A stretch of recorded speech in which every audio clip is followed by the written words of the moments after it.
Majority Report with Sam Seder. The destiny of America is always safer in the hands of the people than in the conference rooms of any elite. Sam Seder. They are unanimous in their hate for me, and I welcome their hatred. We must guard against the acquisition of unwarranted influence, whether sought or unsought, by the military-industrial complex. The Majority Report with Sam Seder.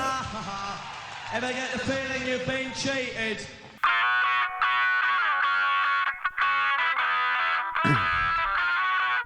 It is Thursday, June 13th, 2019. My name is Michael Brooks on a Michael/Sam Thursday, and this is the 5-time award-winning Majority Report.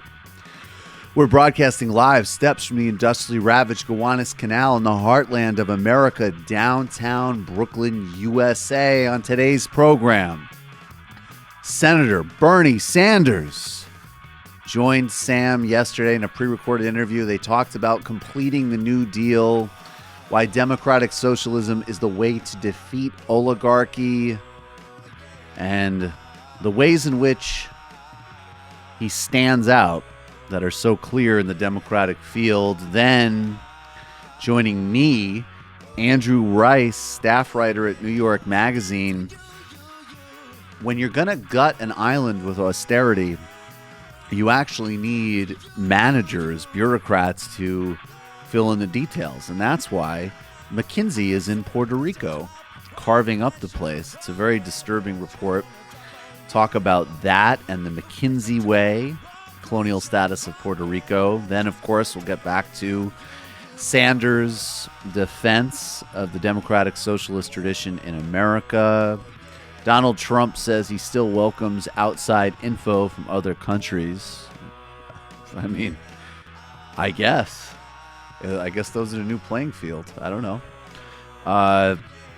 Facebook is worried about Mark Zuckerberg's privacy. Explosions reported on 2 tankers in the Gulf of Oman as Turkey embarks on a major arms sales purchase from Russia. There is going to be a hearing on reparations in the House next week.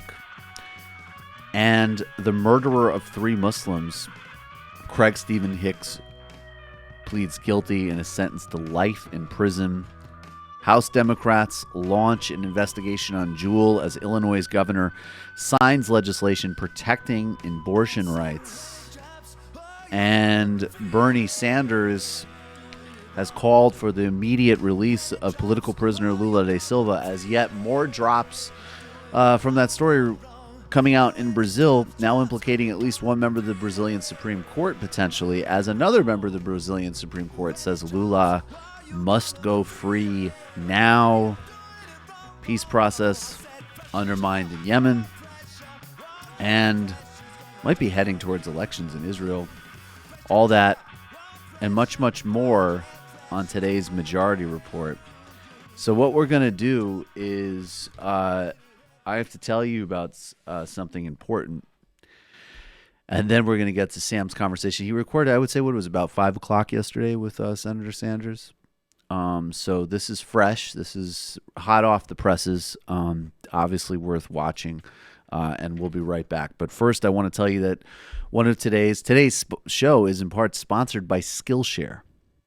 And if anyone who goes to skl.sh/Majority Report 4, that's the number 4, is going to get 2 whole months of totally free access to Skillshare's entire library of super quality online courses and tutorials. Skillshare is a vibrant online learning community that offers courses on everything from design to video editing, photography, business, technology, cooking, meditation, and everything in between.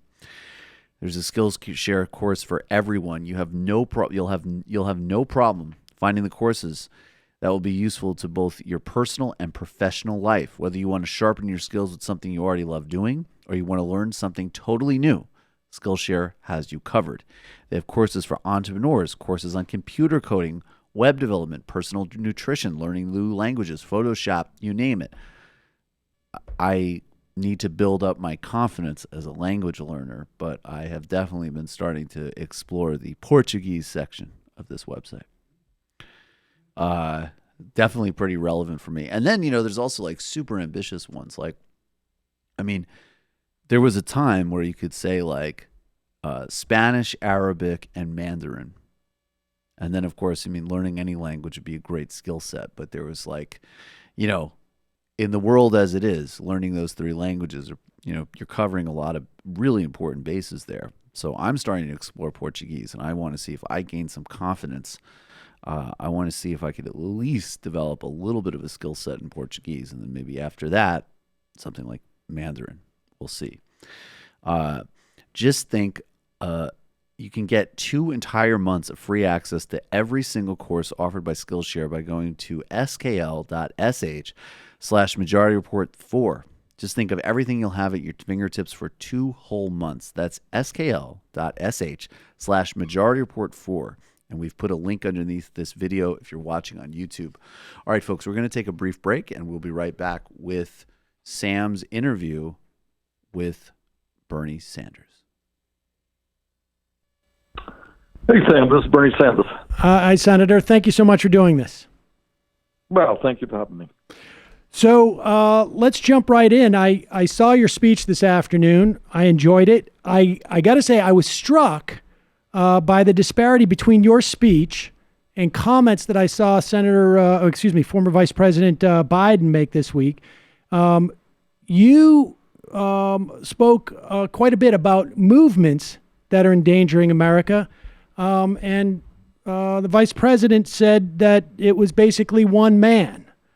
He also said that he was the solution for that one-man problem. What is your solution? Tell us what the movement that you think is threatening America, and what is your solution? I'm curious as to the disparity there. Well, it's not only, sadly enough, an American effort. It is global, and that is we're looking at a merger of oligarchy, which systems around the world which are controlled by extraordinarily wealthy billionaires, and authoritarianism. And that's kind of what's going on in this country. And what people like Trump and other people around the world do is to retain power, is they try to divide their people up by appealing to the most basest instincts and focus the anger of the people on minorities, whether they are religious minorities, whether they are immigrants, whether they are part of the LGBT community, or people who have a different religion than the majority.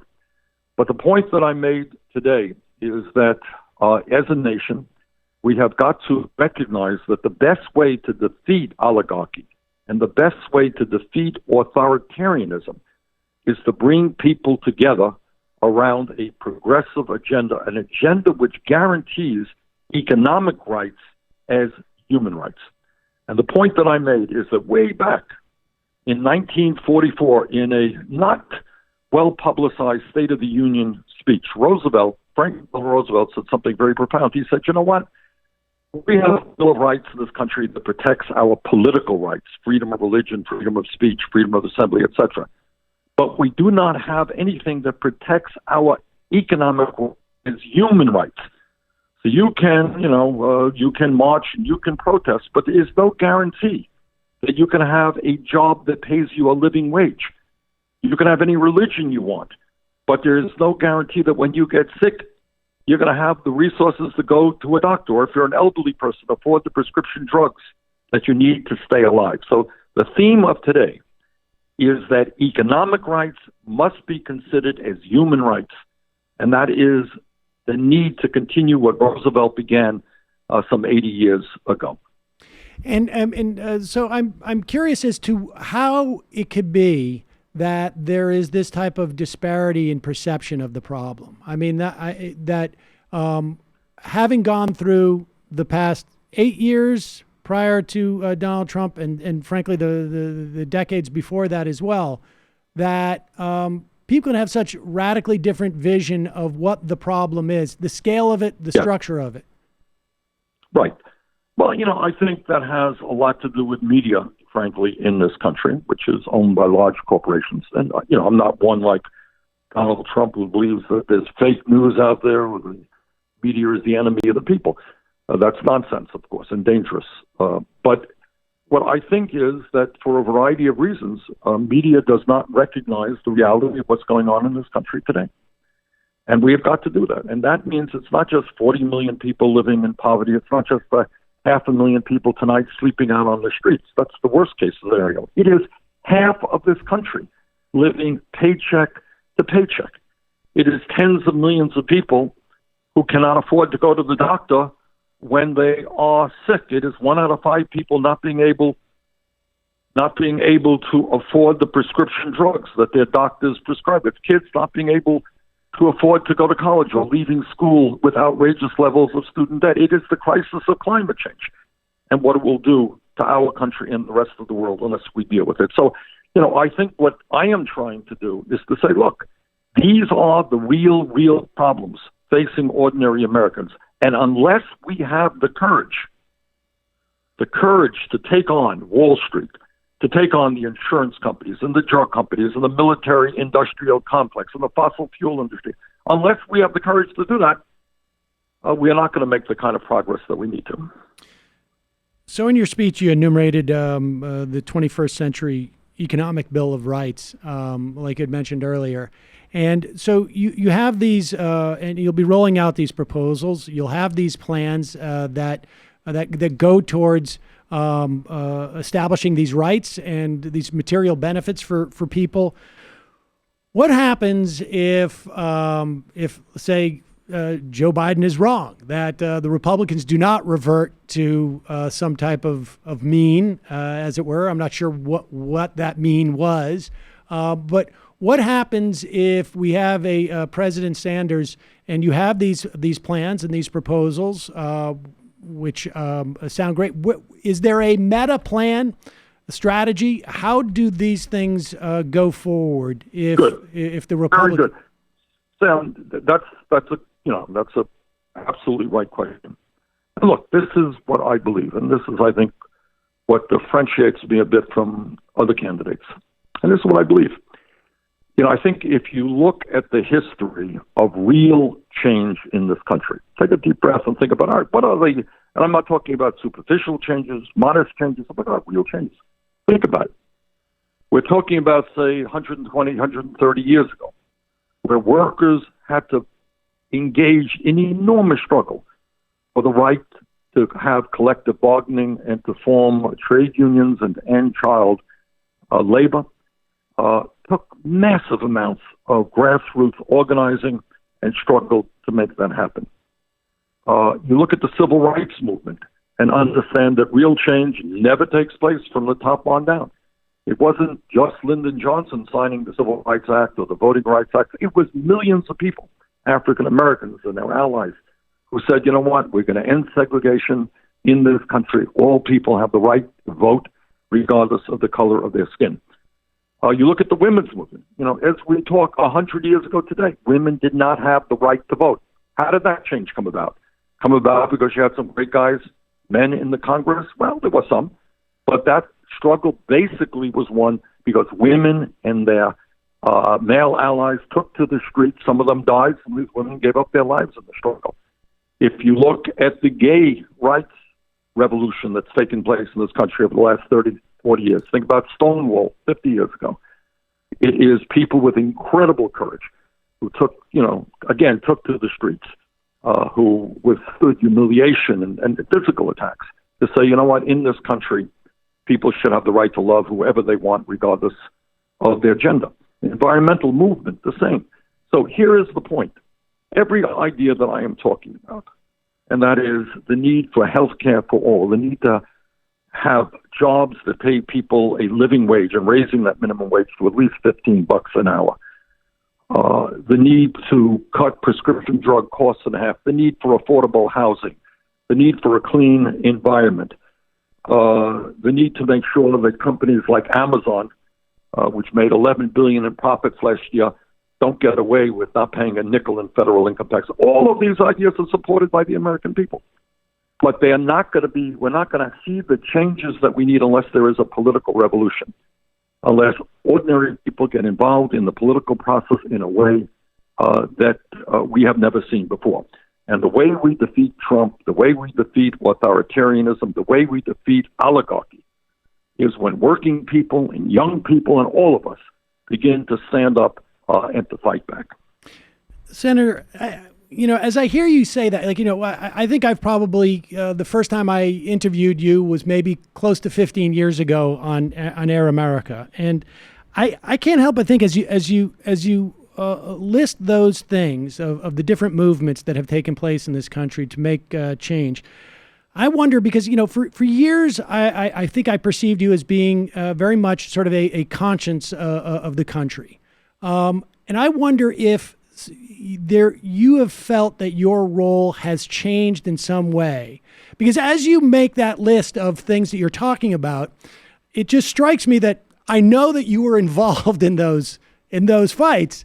You don't reference yourself in those. And I wonder if in some way the past several years, that during the course of the 2015-2016 election, you perceived your role as not just being someone who could remind the country of these things, but in some more active way, and in a way sort of returning to your roots. Well, look, I don't see the separation, Sam. What I see is that if we're going to defeat authoritarianism, one of the points that I made this afternoon, it's not just that what FDR did was good public policy and standing up and improving the lives of working people. You know what else he did? All over Europe, countries went fascist, or in Germany, Nazi. And what he was able to do is tell the working people of this country in a very difficult moment that government was there for them, that in America, the President of the United States would stand for them. So we're looking at not just good public policy, we're looking at good politics. We're saying the working people today are working 2 or 3 jobs. You know what? That doesn't have to be the case. People who have no health care. Get involved in the political process, get a government that's going to elect, that's going to represent working people, and we can bring about change. And in doing that, we can fend off the authoritarianism, the oligarchy that Trump represents. So what I'm talking about here is my belief, and recent polling has suggested that I can beat Trump in this country. Some of the polls out there have me beating him by a double-digit number, and especially in battleground states like Michigan, Wisconsin, and Pennsylvania. So I think in this case, to answer your question, good policy, standing up with working people is good politics as well. Do you think that with your sort of the more recognition and more in many respects political power that you've developed has led you to more opportunities to put that to use? I mean, I'm thinking about things like your work with getting Amazon to raise their wages, going to the Walmart meeting, frankly the War Powers Act with Yemen. Right. I mean, these are all things. These were intractable issues in some respects, and you have been able to pry them loose. In at least. Well, that's right. I mean, I think that is correct, and and I think in the case of Disney, for example, we heard from Disney workers who are marching around Anaheim, Disneyland in Anaheim, California, in Mickey Mouse and Donald Duck outfits, and they were making $10-11 an hour. And we stood with those workers, and we forced Disney, frankly, to pay their workers $15 an hour. And Amazon, the same thing. They were paying workers $10, $11, $12 an hour. We heard from these Amazon workers. We used our social media. We did everything we could, and Jeff Bezos and Amazon said, okay, we'll pay their workers $15 an hour. And as you indicated, I've been working with the Fight for 15 people at McDonald's. We were just in Iowa the other day marching. There's some incredibly brave people who just went on strike. They left their jobs at McDonald's, and they said, you know what, we can't make it on $10, $11 an hour. We need a living wage. And I went to the Walmart board of directors. We'll see what happens there. But, we're going to continue our effort to tell the wealthiest family in this country, the Walton family who owns Walmart, that they cannot pay their workers starvation wages. How much of your work on the War Powers Act in regards to Yemen and frankly calling with Representative Ro for the freedom of Lula from imprisonment is tied into this sort of movement that you see that is rising across the globe? Right. I mean, look, one of the things that we have managed to do, for example, is to raise the issue of Yemen, which is an unbelievable and horrific human tragedy.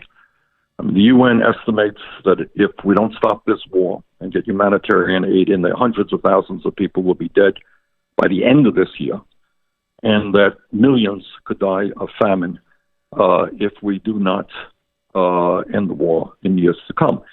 And I was very proud to work with Roe, to work with some conservative Republicans, frankly, in the Senate, to say that the president does not have the authority, does not have the constitutional right to get the United States involved in that war. And we won it. For the first time in 45 years, we used the War Powers Act for a majority vote in the House and the Senate. Not surprisingly, of course, Trump vetoed it. We weren't able to overcome the veto. But that was a major step forward in getting the Congress to reclaim its constitutional responsibilities over war making, which has essentially been taken over by presidents for many years. Lastly, Senator, I know you're busy here. What do you think is the greatest challenge that your campaign is facing right now? I mean, what do you feel that you need to achieve, particularly leading up over the next couple of months before Iowa, but into the campaign? Well, we have, I think in an unprecedented way, Sam, we have over 1 million people in every congressional district in the United States of America signed up to volunteer and work on this campaign. And it ain't easy. And I think to answer your question, the challenge that we face is how we help build this unprecedented grassroots movement, which not only will we need to win the election, and to defeat Trump, but also to transform this country. And that's what we're wrestling with right now. And it ain't easy. It really is not. But making that 1 million plus people into an effective fighting machine is, I think, the key challenge that we face right now.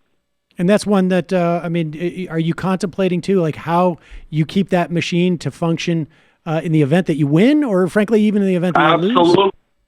Absolutely. The answer is absolutely yes. I mean, that ties into what I believe is the political revolution. All right, I think I got to get off right now. Senator Sanders, thanks so much for your time today. I really appreciate it. Well, thank you. Take care. Bye-bye. Right, bye-bye. Yes, that's exactly right, but I got to go. Got to run. Jesus Christ, how much Bernie Sanders really is the perpetual creator of shame for anybody who's tired in their 20s and 30s. It's just like, seriously, I have to go end a war, end a genocide in Yemen, organize Walmart, McDonald's workers, run a presidential campaign, run a media studio, which is essentially free a political prisoner, and then do like 50 hits. I mean, my God, maybe that's the only advantage of MSNBC's disgraceful treatment of him in his campaign, is that he has a couple of less obligations. But yes, I will obviously we'll talk more about that speech in the second part of the show. But for now, we're going to take a brief break, and we're going to go speak with Andrew Rice. He's a reporter for New York Magazine. The piece is "The McKinsey Way to Save an Island."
Welcome back to the Majority Report. Michael Brooks here. Joining us now is Andrew Rice. He's a contributing editor at New York Magazine. Andrew, thanks for being here. Hey, thanks. So you wrote this piece, The McKinsey Way to Save an Island. I mean, it's no secret if you know, the people watching and listening know the politics of this show, that there's a lot of criticism of corporate and U.S. conduct in Puerto Rico, and I think that this reporting does really fit into this. But before we get there, I mean, can you explain the two different trajectories of this story, at least as I was able to read it? One is, what is McKinsey as a consultancy? What does McKinsey do in the private and public sector? Wow. Well, I mean, that's like that. People have written books on that subject, Right.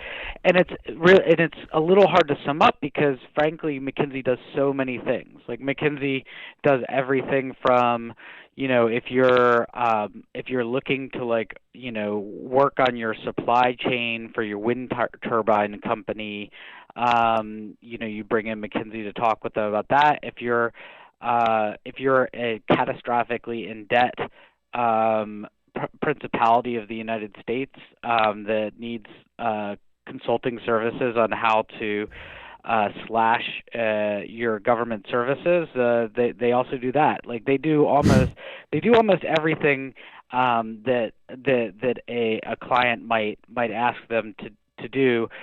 The one unifying thing is that they charge quite a bit for it.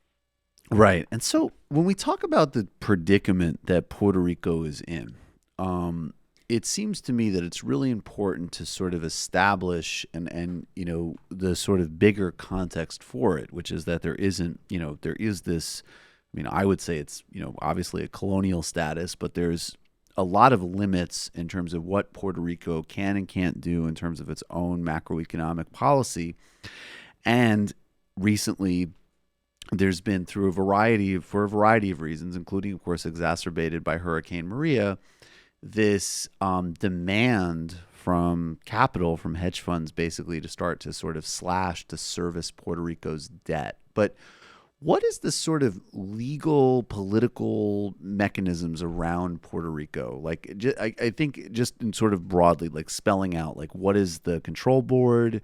What is the sort of current legal status? How did Puerto Rico kind of get into the situation of needing or supposedly needing the services of a company like McKinsey? What is that? What's that sort of part of the story? Well, so the story starts with Christopher Columbus. Right. But to skip ahead a few centuries, I mean, basically, Puerto Rico's status is as you say, a sort of quasi-colonial status. They would probably, a lot of people in Puerto Rico would delete the quasi part. Mm-hmm. They have non-voting representation in Congress, and so therefore they're largely dependent on members of Congress, oftentimes people from the Puerto Rican diaspora, who to represent their interests in Washington.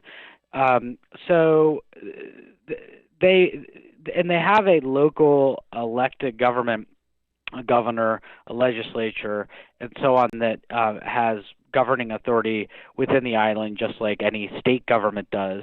The only difference is that they, of course, they don't have any electoral votes, but also they don't have the kind of constitutional protections that a U.S. state has in terms of, it's ultimately kind of it exists in a kind of its self-government exists as a kind of because the federal government decrees it so, right? So what ended up happening was over many years, Puerto Rico borrowed lots and lots of money to fund their government and to fund services. Oftentimes, services that say, for instance, like a Medicaid program that they have, they don't get as generous treatment from Medicaid as a U.S. state would. So they were kind of having to make up the gap on something like that out of their own tax revenues. Consequently, they ended up running up these gigantic debts, largely, kind of encouraged and underwritten by financial institutions that were more than happy to issue this debt because of another quirk of its territorial status. It has a special tax exemption, and it was a very kind of attractive investment for a lot of mutual funds. For holding bonds, retirement funds. Is that right? For holding bonds? That's right, yes. Okay. So, Can you explain that a little bit? Yeah. Sure. So because Puerto Rico, essentially, it's quite complicated, but essentially because of Puerto Rico, the fact that they're not a state, their municipal bonds or their state bonds would be, are not subject to state taxation in the same way, or federal taxation in the same way. They're what's known as triple tax exempt, and consequently, this is they were just considered to be this very, very ironically, they were considered to be this very, very safe investment, this very kind of stable investment that got a kind of favorable tax treatment. And so therefore a lot of, Vanguard or, just any kind of mutual fund that you can think of would have probably some portfolio of Puerto Rican bonds. Now, of course, what happened is that, as often happens, is that Goldman Sachs and other financial institutions came in and said, hey, we could you've got a pretty good thing here. There's a market for this. Let's kind of come up with some more creative ways to securitize your government revenues. Why don't we carve out the sales tax revenue, turn that into a separate kind of bond? What if we carve out this or that other rum bonds? There's actually bonds that are tied specifically to revenues from rum. So fast forward about 20 years of doing this, all of a sudden, without anybody really kind of keeping track of it within Puerto Rico, or being well publicized within Puerto Rico, all of a sudden it turns out, wait, hold on, we've got $74 billion in debt, and we're far poorer than any U.S. state. There's no way we can possibly pay this back. So Puerto Rico says, sorry, we can't pay this back. We're going to have to go bankrupt. And there's a problem, there's a problem there, because basically, unlike Detroit, unlike New York City in the 1970s, Puerto Rico had no legal mechanism to declare bankruptcy. In fact, it was specifically left out of the federal bankruptcy code chapter that governs municipal bankruptcy. And because of its colonial status. I mean, that's how they could do that. Is that correct? Partly because of its. So in the big picture, yes, because of its colonial status. In the little picture, no one actually seems to. I've asked many people, including many people who are not sympathetic to, the Reagan administration that was was the administration in office at the time this bankruptcy thing happened. No one actually seems to know the actual reason why Puerto Rico was left out. It was specifically exempted from this in the 1980s. Presumably there was some reason why, but it's one of those kind of legislative, kind of small print in some kind of huge omnibus law sort of things that nobody can quite figure out why it happened. But yes. Suffice it to say, if Puerto Rico had congressional representation, it probably wouldn't have happened to them. Right. So anyway, a generation later, it becomes an issue.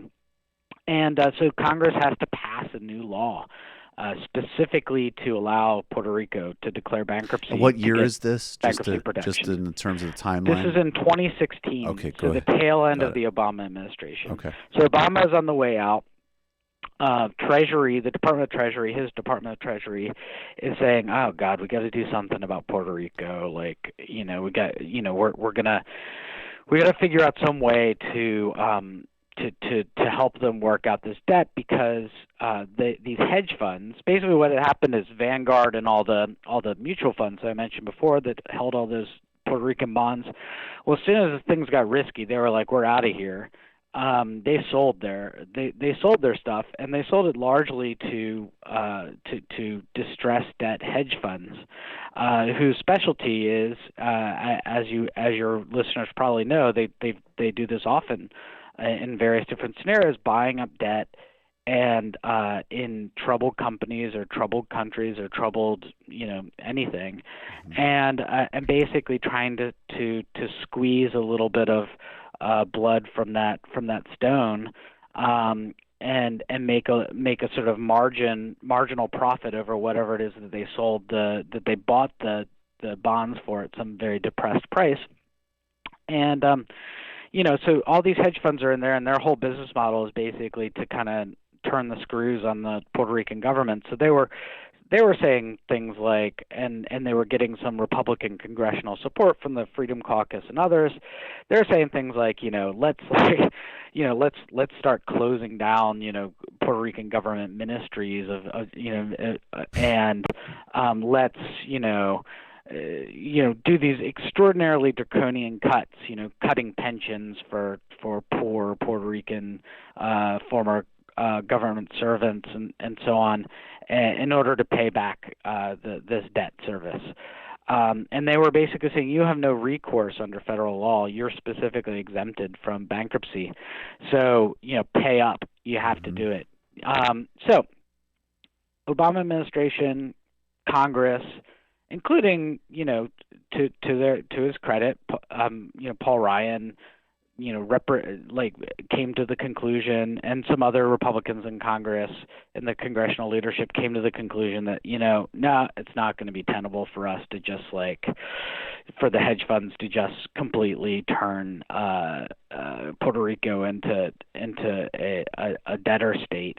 So they created this law. It's called PROMESA.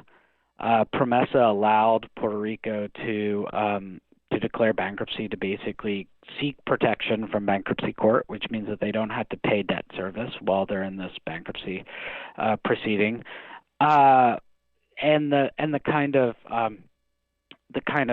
bargain there, that the rub for the Puerto Rican government was they had to accept this federal oversight board called the Oversight Board. In Puerto Rico, it's often called La Junta. So the junta came in, and I think all the kind of dictatorial overtones are intended. Yes. The junta came in. It's a federally appointed group of folks, equally Republican and Democrat, not equally. They're 4-3 Republican, I believe, and they came in and they were charged with trying to work out this $73 billion debt problem, and so they came in. They were experts. Many of them are experts on this, that, and the other thing. But it's a gigantic problem. They didn't have a lot of people. They didn't want to hire a big staff, so what they did is they said, we're going to hire these guys at McKinsey to come in and tell us how to work out the debt, but also how to try to make Puerto Rico's government finances sustainable. And that's where really my story begins, with McKinsey's efforts to do that, which have included a lot of really draconian cuts. Yeah, so I want to get right to those McKinsey cuts, and also, credible charges of conflict of interest on the part of McKinsey as well. But so, this is just my sort of editorial, but is it fair to say that, okay, we have this larger historical colonial context, and there's a lot of other rules that we can't get into that affect Puerto Rico's ability to generate its economy. There's a lot of very, weird and unjust taxes that apply specifically to Puerto Rico, and things like importation and so on. There's a shipping tax whose name I'm forgetting at the moment, but is very important. So you get to this position where Puerto Rico's sort of bled out to begin with. Then the debt crisis hits. There's the really radical extreme notion of just, going in and utterly devastating Puerto Rico. But sort of cooler heads prevail, and it's like, well, instead of just total savagery, we'll have like a kind of slow bleed out.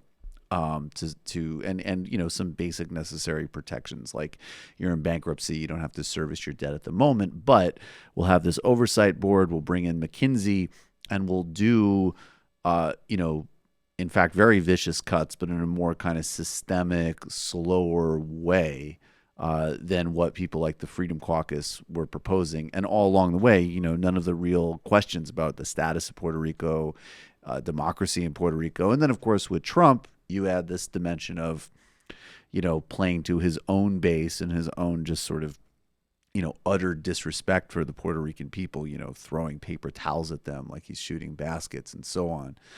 And that brings us to where we are. So in this piece, you do a very good job. You're very fairly representing the McKinsey point man on the ground for this stuff and sort of his, I will say, highly stereotypical kind of management speak about innovation and all of these, red flag words. But, what are they actually doing in terms of cuts? Like, what does this, behind all the sort of jargon, what does this actually look like? I mean, it's a pretty thoroughgoing, complete revamping or gutting, depending on your point of view of it, of the entire Puerto Rican public sector. So let's start with like the Power Authority, PREPA, which was gained a lot of notoriety after all of this started because they were unable to restore power to the island for a year basically. PREPA is in the course of being privatized and sold off to private entities. There's similar stuff is going on with other government parastatals. There's thoroughgoing cuts throughout the government, and hundreds of schools are being closed. Now, to be fair to McKinsey and to the Oversight Board, some of that the school closures were in the works prior even to PROMESA. There's an ongoing systemic problem with population loss in Puerto Rico, which led to many schools being underpopulated. So there's maybe actually an educational policy justification for doing it, but nonetheless, it's been implemented in a very painful way that's caused a lot of controversy, and the junta has been sort of like largely taking the blame for it. There's Puerto Rican pensioners are taking significant haircuts, sort of on average of about 10% on their pensions, which weren't that big to begin with. You just go through, and if you want to really get into the weeds, which is actually where McKinsey operates, right? Yep. They operate in the deep, impenetrable, kind of numbers that are actually where the real power is, right? There's a lot of stuff going on there. It's too complicated for first of all for me to completely understand, I think, and second of all for us to discuss in the context of this. But like suffice it to say that like there's a lot of stuff happening on spreadsheets and with computers that ends up having really kind of noticeable effects on Puerto Rican life. Just to take one example, our collaborators that we were working with on this story, a Puerto Rican investigative news website, talked with the head of the Department of Public Safety, who was complaining that they're having this catastrophic crime wave, in part because of the police department has lost so many officers, and the head of the Department of Public Safety was complaining that because of the Oversight Board, he wasn't able to buy bullets Right. Which kind of seems like a very basic thing that the police probably need. Well, I want to get to, because there's a few other things I want to cover in the last, couple of minutes we have, but I do, in the end, I want to loop back to a philosophical question that actually, and maybe I should just, I'll set that aside, but I think it's actually, there's two quotes that are really important to center. But before we get there, the other major part of this story is that I would say, as I said, a very credible allegation about a conflict of interest in McKinsey in terms of their work in Puerto Rico. And I would be very interested too, because as you also note in the article, they're doing this sort of stuff in a lot of places across the Caribbean. But what specifically is the charge of a conflict of interest between McKinsey's consulting work and their own financial interests as a broader, global consultancy, which again, as you said, they work everywhere. They're involved with everything from Trump administration immigration policy to Mohammed bin Salman's plans for Saudi Arabia. So what is it? Yeah. So the issue is basically this, that McKinsey has something called the McKinsey Investment Office. It started in the 1980s, supposedly to kind of manage retirement funds for McKinsey. It's grown into like about a $12 billion fund, and they operate internally. They operate some hedge funds that are, have $1 billion or more in assets under management. They claim that there's a big Chinese wall where that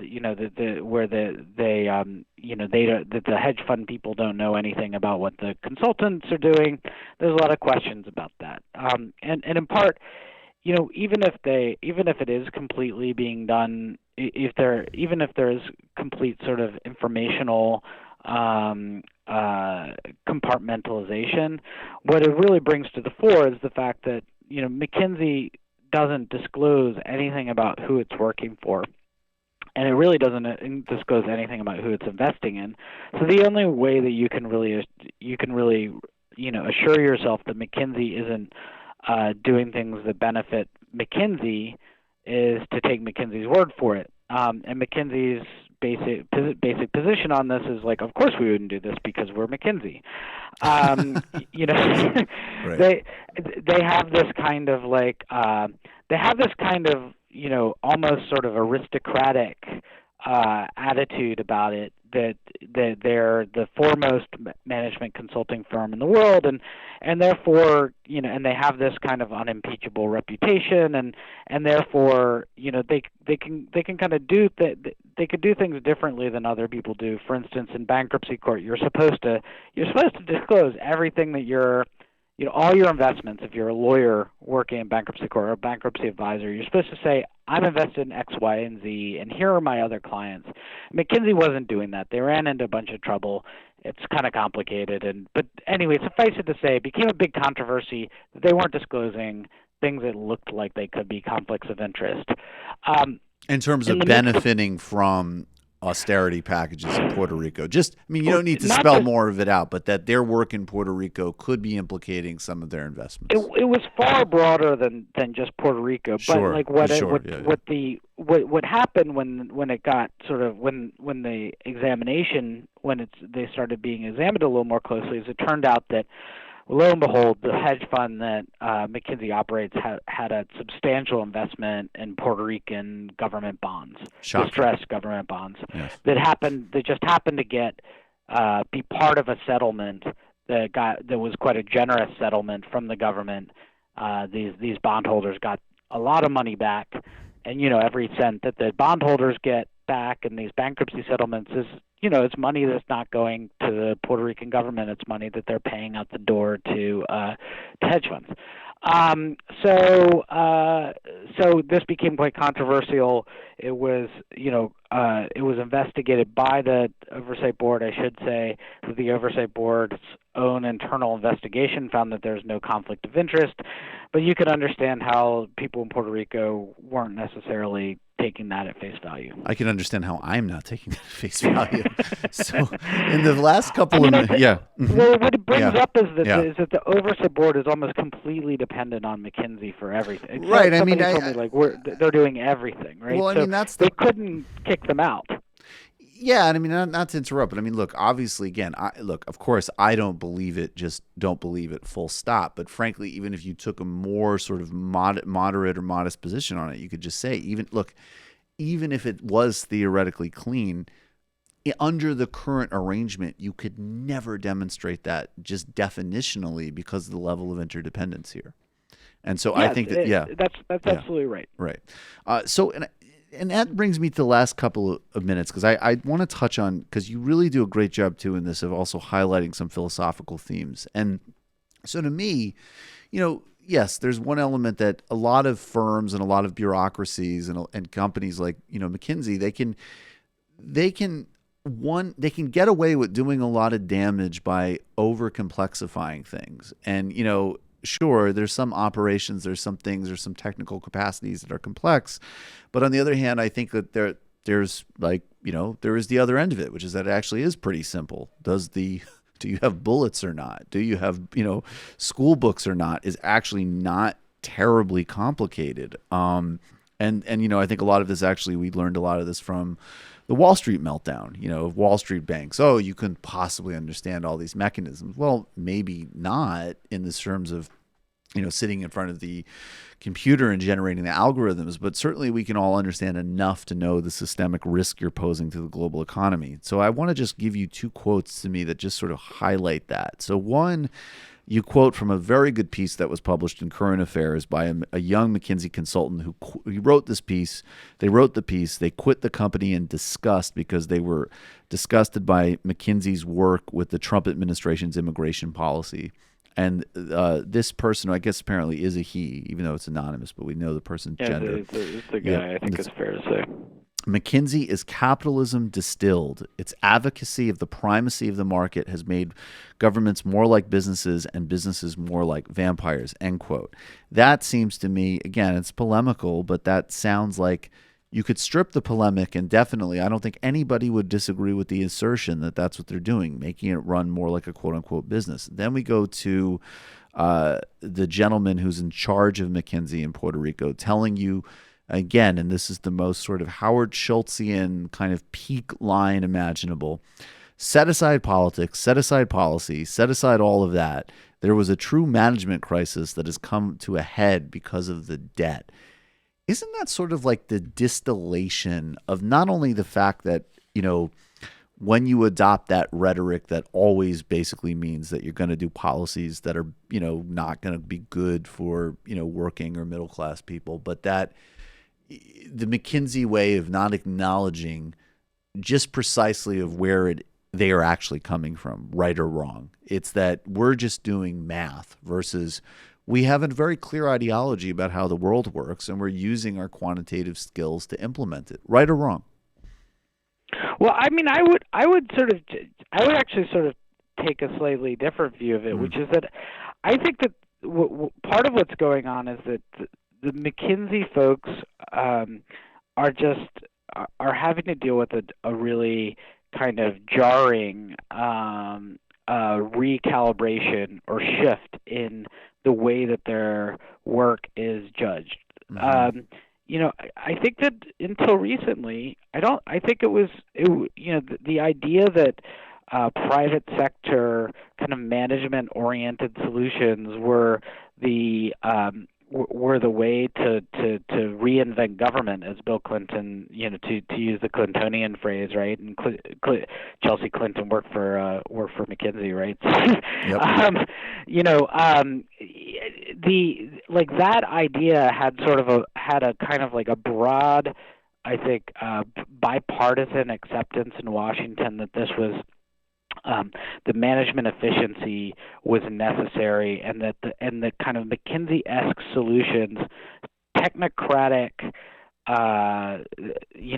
private sector-oriented solutions to governance problems were kind of not only just like the way to go and the like most effective way to solve government problems, but also like that they were like considered to be apolitical. And I think the big thing that's changed the thing that McKinsey is having a lot of trouble grappling with is the fact that, there's now a whole movement in which people are saying, wait, no, your apolitical solution is in fact political, right? Of course, right. You're claiming that these are just sort of, that we're just the management consultants here to tell you how better to manage things. Like, we'll leave the politics to the politicians. And I think a lot of people are basically rightly standing up and saying, no, wait, you don't get to claim that you're the only honest brokers here, and that your solutions, which you claim are the right solutions, always happen to end up benefiting the same kind of cluster of interests in society. I think that there's been widespread questioning of that, and questioning of their motives, questioning their preconceptions, and questioning the effects of those preconceptions. And I think, to the degree that I have sympathy for them, I do have a little sympathy for the fact that, like, these folks have gone through their entire lives and their entire careers basically being lauded for for the way that they approach problems, and now all of a sudden it's being viewed in a different light, and they're suddenly having to kind of grapple with the possibility that what they consider to be the sort of broadly accepted conventional wisdom is not in fact being accepted by society anymore. Yeah, I mean, I'm sure that is psychologically disruptive for them. I mean, yeah, they've got a lot of consolation. Yeah, I was going to say that they can fall back on for sure. But yes, I mean, for me, I find it to be, as a journalist, I find it to be an interesting, definitely. An interesting phenomenon to explore, and I mean, I generally come from the point of view that, like, I mean, sure, there are people who are just outright bad actors, right? And the McKinsey guy who went to go run Valiant Pharmaceuticals, even McKinsey people that I talked to were like, oh, that guy, was bad news. Right. But I think that there are a lot of people who are there who basically, who are the hardest thing for them cognitively to, like, work out is that they think that they're the good guys, right? They think that they're coming in to Puerto Rico with, like, a set of solutions, and, like, they think that they're the sort of, like, management consulting ninjas who are, like, there to, like, to kind of come in and solve this problem for this poor benighted island that hasn't had good management for generations. And let's face it, like, they haven't had great management for generations. Right? There's some truth in what McKinsey's saying, and I think most Puerto Ricans would agree with it. But like, I think that the problem is just like, they expected to be greeted as liberators, right? And they weren't. I think that, I mean, the last thing I'll say, I think that that's a very good analogy. And the other thing that just struck me, and again, I think we even need to be very aware when we talk about mismanagement and so on, just because Puerto Rico have certainly not distinguished themselves. But again, there's such a context that this exists inside, that the idea of, to me, it's almost analogous to, how did we get a conversation in this country for a really long period of time where it was like, it's the teacher talk about something like how Puerto Rico's managed. And when you say greeted as liberators, it also struck me how, and just your final thoughts on this, that you really spend a lot of time, again, just, and not questioning their motives or anything like that, but just the idea that you have some 24-year-old or something that just graduated from Yale or Columbia coming in and rejiggering identified on, police going into neighborhoods that they have nothing to do with, they don't live by. And again, sort of in a similar analogy, you can almost strip aside the individual motivations of a particular police officer and just say there's a structural problem here, and the idea that you're having people who have no real connection to a place come in and make drastic decisions about it. structure set up that systematically screws over Puerto Rico. Yep. And so, McKinsey is just one portion of that, but they're far from the only one, And I think that blaming one set of people or one company or one government is a lot easier than taking a hard look and saying why is it that the United States basically owns an island and doesn't give it any legal representation, and also quite systematically starves it of the kind of tax support that a U.S. state would have. 100%. It's a fascinating piece. Andrew Rice. The piece is "The McKinsey Way to Save an Island." It's a New York magazine. Lot to learn. Andrew, thanks so much for your time. I really appreciate it. Hey, thanks for having me. Take care. All right, folks. Lot to get to in the fun half. We're running a little bit behind, so let me just say majority.fm/become a member. You can click also on the homepage. It's very easy to do. Less than 40 cents a day. It's how this show does what it does, which I think,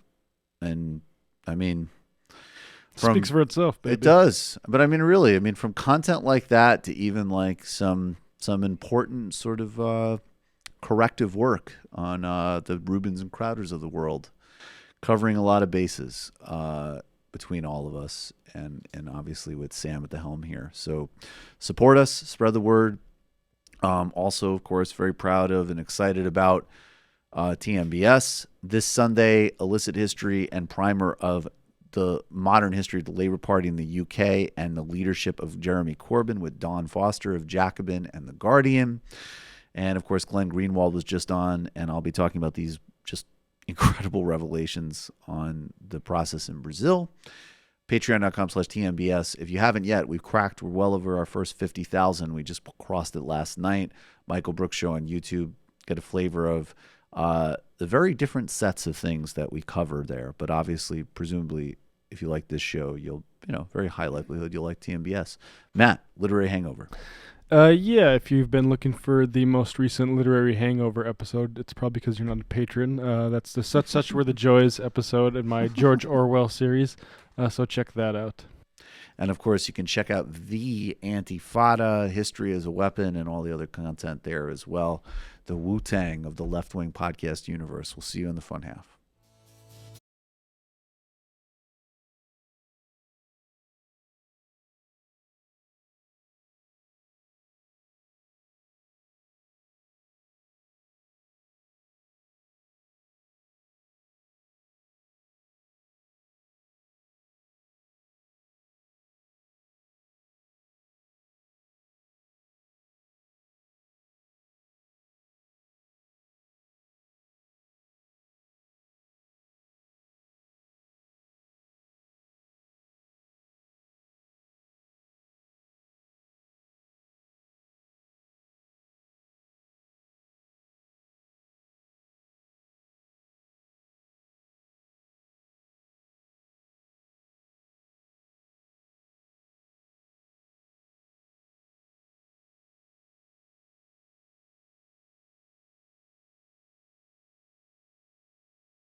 folks, that we had to play all of that.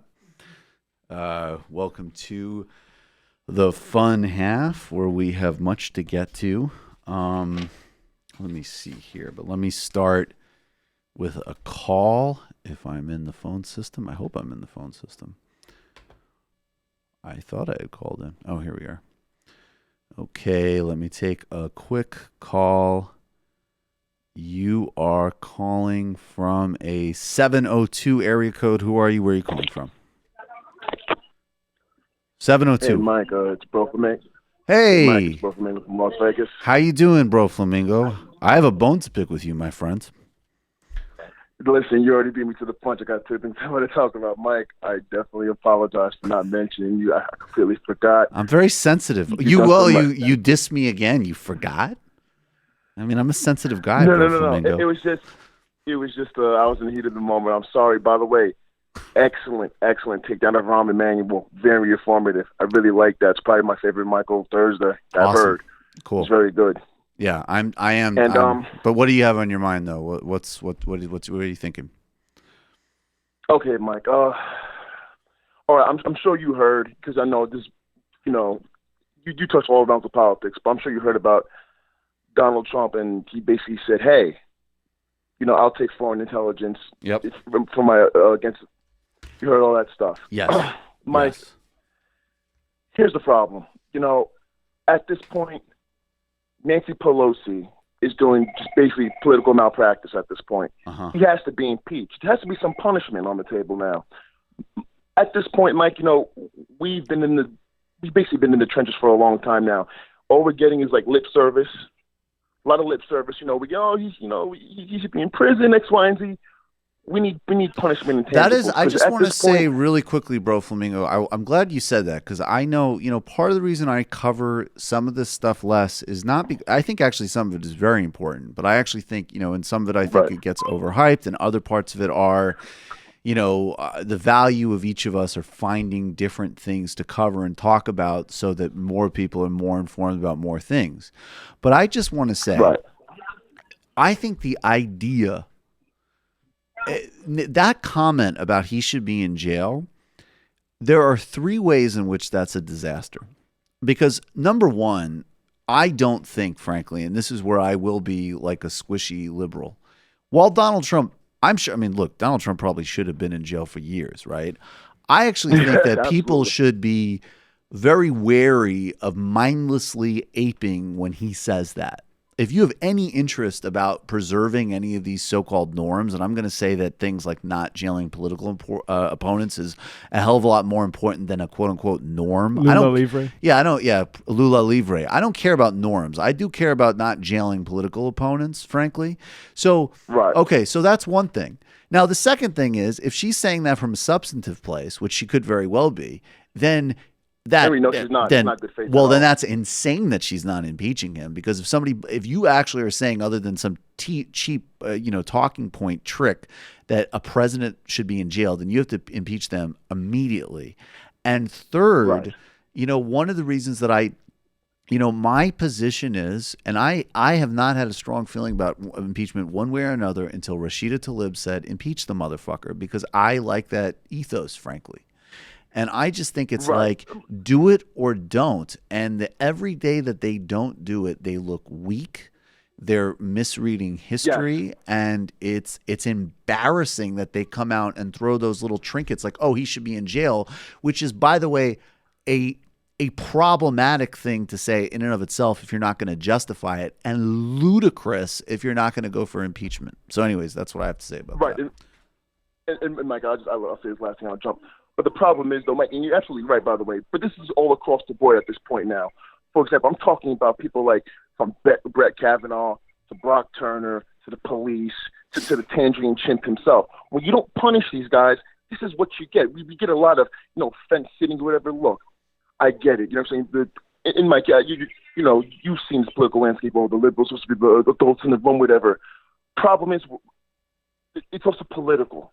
You're supposed to punish your political enemies. This is what happens when you sit there and try to negotiate with thieves, thugs, and rapists, okay? Basically, at this point, Mike, you know what I'm saying? And we're seeing kind of a generational split here, in a schism in the party. You understand what I'm saying? Mm-hmm. But at the end of the day, people want material tangibles. People want material tangibles, punishment, and justice. Okay, because what we're seeing now, Mike, you know what I'm saying? We set the brown shirts, aka ICE, going after Latinos. Okay, absolutely. With the domestic police attacking black. Well, by the people, way, you know that's what I'm saying? another. Also, Well, that's now- another thing. I'm sorry to interrupt you, but that's another thing, frankly, Right. that really, and this gets into the tension of the fight between supposedly left and liberals. Though I have to say, I just don't accept. I think, especially if you watch his speech yesterday, Bernie's been very clear about these things. But that's another thing. Make your pick. Is Donald Trump this unprecedented, dangerous ogre?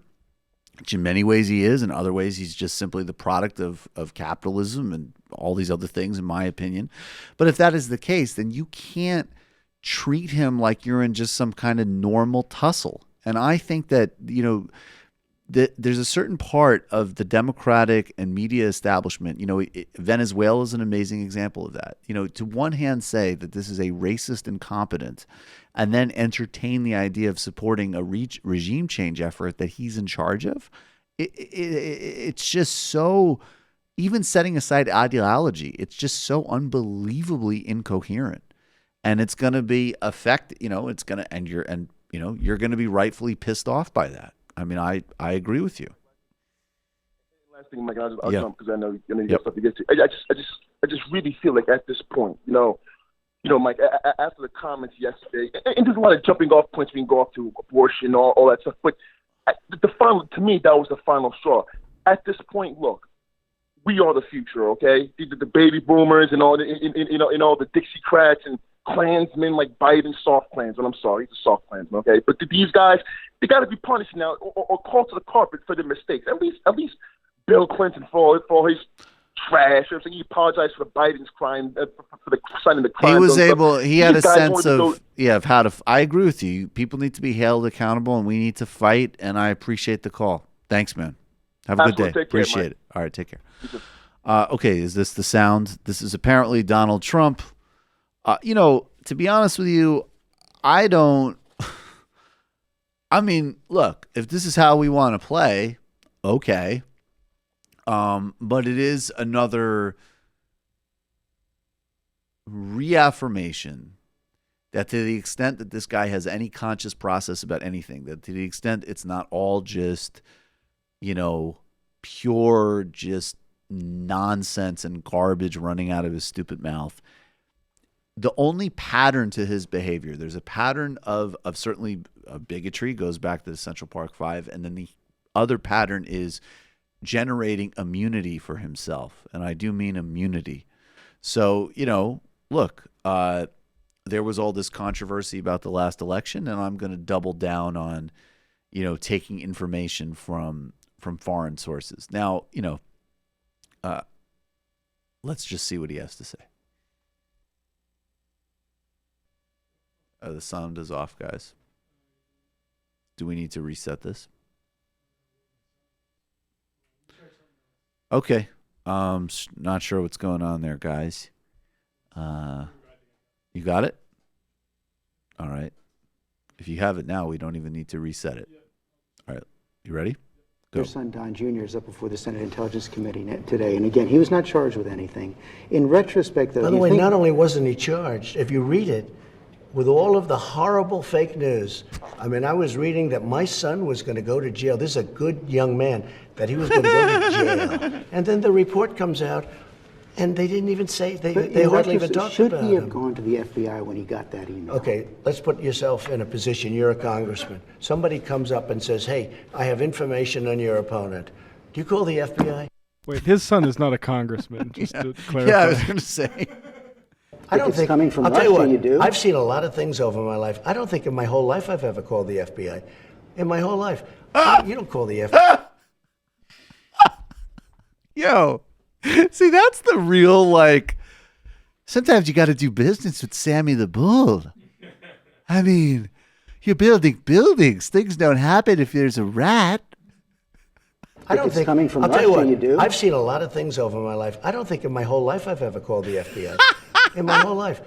You don't call the FBI. You throw somebody out of your office. You do whatever. Al Gore got a stolen briefing book. He called the FBI. Well, that's different. A stolen briefing book. This isn't a stolen. This is somebody that said we have. These are bleach bit emails. These are bleach bit emails from a foreign intelligence service. That's not like notes from another campaign thing. I love how he says the thing that's way less important than what I'm talking about. Yeah, that's the one that isn't important. All he knows is he needs to make a distinction. It doesn't matter if that distinction actually helps him when you think about it. Absolutely. It's stolen hilarious. Briefing book. This isn't a stolen. This is somebody that said we have information on your opponent. Oh, let me call the FBI. Give me a break. Life doesn't work. The FBI director says that's what should happen. The FBI director is wrong. Whoa. Your campaign this time around, if foreigners, if Russia, if China, if someone else offers you information on an opponent, should they accept it or should they call the FBI? I think maybe you do both. I think you might want to listen. There's nothing wrong with listening. If somebody called. It's a win-win. From a country, Norway. Pause it. Information on Norway ain't trying to help you get reelected, homie. Let's be very clear about that. Yes, President Trump, we have compromise on Hillary. Norway. We have information on your opponent. Oh, I think I'd want to hear it. You want that kind of interference in our elections? It's not an interference. They have information. I think I'd take it.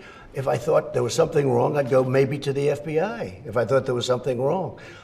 But when some Which, I mean, if they were against us. Right. Well, that's the marker I wanted to lay down because I get, less in a tizzy about these things, frankly, in a sense that, if no other campaign would ever handle things the way Trump does. But my point is that if information somehow filtered in a non-traditional way that benefited your preferred candidate, I'm sorry. We live in this world. I'm not sure it's the end of the world. If Corbyn was helping Bernie somehow, I'd be like, good well, job, actually, guys. that was a major controversy when Bill Clinton was running for office. The major government, I don't remember specifically what it was, but I think they leaked things related to his draft resistance or draft dodging, which was supposed to help George H.W. Bush. I mean, even really relatively benign things like that are not unheard of. And of course, when, Ro Khanna, he hasn't introduced it again, but I remember, I think in 2017, he introduced a bill saying,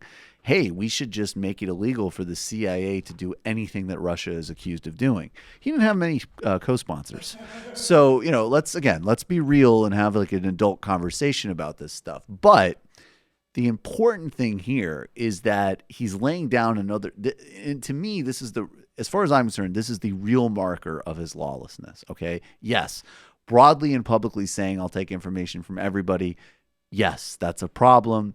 But the real problem is exactly what Matt just said, is that his metric would be if the same arrangement happened with any other campaign, he'd be calling for them to have their citizenship stripped and be sent to like the archipelago. So that's the point. Is it's another, double standard you're up against. And one of the ways of, having to deal with Trump is really dealing with somebody who does not even pretend to have a cursory respect for our institutions. I mean, he is just functionally lawless. Interference in our elections? It's not an interference. They have information. I think I'd take it. If I thought there was something wrong, I'd go maybe to the FBI. If I thought there was something wrong. But when somebody comes up with Oppo research, right? They come up with Oppo research. Let's call the FBI. The FBI doesn't have enough agents to take care of it. But you go and talk honestly to congressmen. They all do it. They always have. And that's the way it is. It's called Oppo research. So that's, by the way, I will say that is a pretty the difference between Oppo research, which is hiring somebody to dig up information on an opponent, versus taking direct data from a foreign government is a slightly different thing. Yeah. There's this weird thing where it's sort of like this stuff does interest me, especially like in the pre-Trump era. These sorts of stories were very interesting, right? Like the Nixon stuff about the Paris peace talks, like right. Actual, well, not actual. This is actual too, which is dumb. Also, but there's this weird thing where it's not a surprise that he would say, like, everyone does it. But it's almost a relief that he's saying it out loud. Like, at least we can use this as a way to have conversation. I almost think he brings it up because he thinks everyone is going to be so uncomfortable and will be afraid to actually talk about it. Right. But that's not our problem, really. Like, this is basically just red meat for us. It really opens up the door and it requires some subtlety of thinking, right? Like when he said the thing about, Putin, and he was like, what, you think we're so good or something, something to that effect of like, you're going to come moralize me about what Russia does? Like, are you kidding me? Like, you think we run like a daycare center? And, what was so revealing in the response, and the only smart response, one was there's definitely a huge part of his constituency that's represented in how the right conceives of itself now and fits with ICE and fits with lawlessness and fits with racism and all the rest of it, which was to basically say like, yeah, exactly. And we'll go and kill and murder whoever we want. And in fact, they have been. Civilian casualties have spiked. They're supporting a genocide in Yemen. But then the sort of establishmentarian, conventional liberal response was to get into West Wing mode and pull out the smelling salts and just retreat to a fantasy about what the United States is in the world stage in a way that not only is historically illiterate and politically foolish, it's actually quite offensive to human beings across the planet. And the one, correct answer, and I think maybe Alex Perrine put it, which was like, yes, it is funny that Trump sort of sounds like Noam Chomsky, but Noam Chomsky's point is that that's a bad thing. Not a, hey, get off of my case. We kill innocent people too, whatever. So the point is to, look, if Trump is a launching off point for a whole set of conversations about how we interfere in other elections, about how Russia's interfering across the globe, how China's interfering across the globe, how political consultants are used, the nexus. I mean, Huawei is going to be another major thing here. And one of the charges against Huawei is that they are working in concert with the People's Liberation Army to project Chinese foreign and defense policy. If you don't think that the NSA and other aspects of the national security establishment have some collaborative relations with Google and Apple at certain points, I would say that you're being, off the charts naive. So, it's not to either indulge and go down to the muck level of Trump, which is what even some people I think have been irony poisoned have done, who aren't even on the right. But then we can't West Wing it, because a lot of these things he says in his own stupid, disgusting way are true. And so we have to have like the hard work of actually figuring out, how to actually deal with these problems, including, electronic and campaign interference and so forth, because we do it. Everybody does it to the extent they have the capacity to do it. And it's only going to get more of a problem, as we move. I mean, my God, we're worried about social media bots and campaigns. Wait till we are dealing with 5G and smart cities. And, the problems that could arise out of this, in terms of misinformation, could get really deep. I mean, there might need to be, to the extent, international law works, Geneva Accords governing things like surveillance and drones and stuff like that. Those are the terms that we need to start to think in versus, how dare he? We would never do any. What was that? This is not America. This is not America.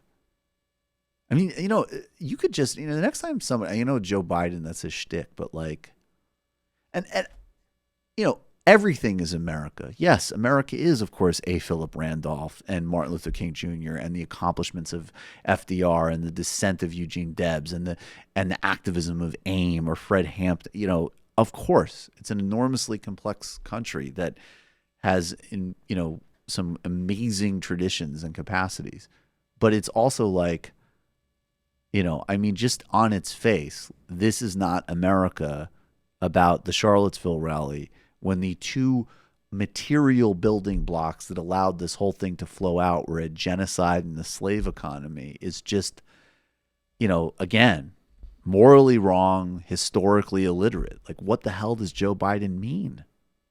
I mean, literally, what do you mean? Because all of these things are demonstrably America. There's a great new report in the American Prospect that actually implicates some of the dirty dealings between Democratic officials in Puerto Rico as part of the back door to Tom Perez's election as DNC chair. And I want to say, I want to hold myself accountable when I make, I don't think, look, I 100% supported Keith Ellison, but I think I also said at the time, like, hey, this is kind of like the establishment picking a sort of liberal member of it. This isn't the worst thing in the world. We need to support Keith. And one, that position is actually way less tenable than it is 2 years ago because, frankly, we're already in a different moment. The party has, quote unquote, moved left. So now the argument is about what does this actually look like in terms of power restructuring? And again, that's another distinction that separates Bernie Sanders from the rest of the field. But Tom Perez specifically, as a public spokesperson, as a fundraiser, as a strategist, has just been comically subpar. And the path to which he got into that position was so disgusting to justify nothing. He's a plant. He is a plant and a incredible mediocrity. And so he's confronted by some kids from the Sunrise Movement who've been doing excellent work on centering the climate crisis. And their question is like, why is the Democratic National Committee not going to have a climate-specific debate? I mean, climate change is literally the question about the basic ability to inhabit planet Earth as human beings. Seems like it should probably be on the docket. And of course, not only are they not going to have one, but there's very draconian rules now about having independent debates of the DNC. So he's confronted by a great young activist, and here is Tom Perez. And as you can imagine, he handled this really well. A week and a half ago, Governor Inslee called and said, I would like to have a climate-only debate. And I said what I just said to you, Governor, we are going to have a more robust and granular discussion of climate in the course of our debate season than ever before. But to change the rules because the candidate who has made this his signature issue wants us now, 4 months later. And by the way, when we announced our rules, nobody complained. Everybody said, I get the rules of engagement.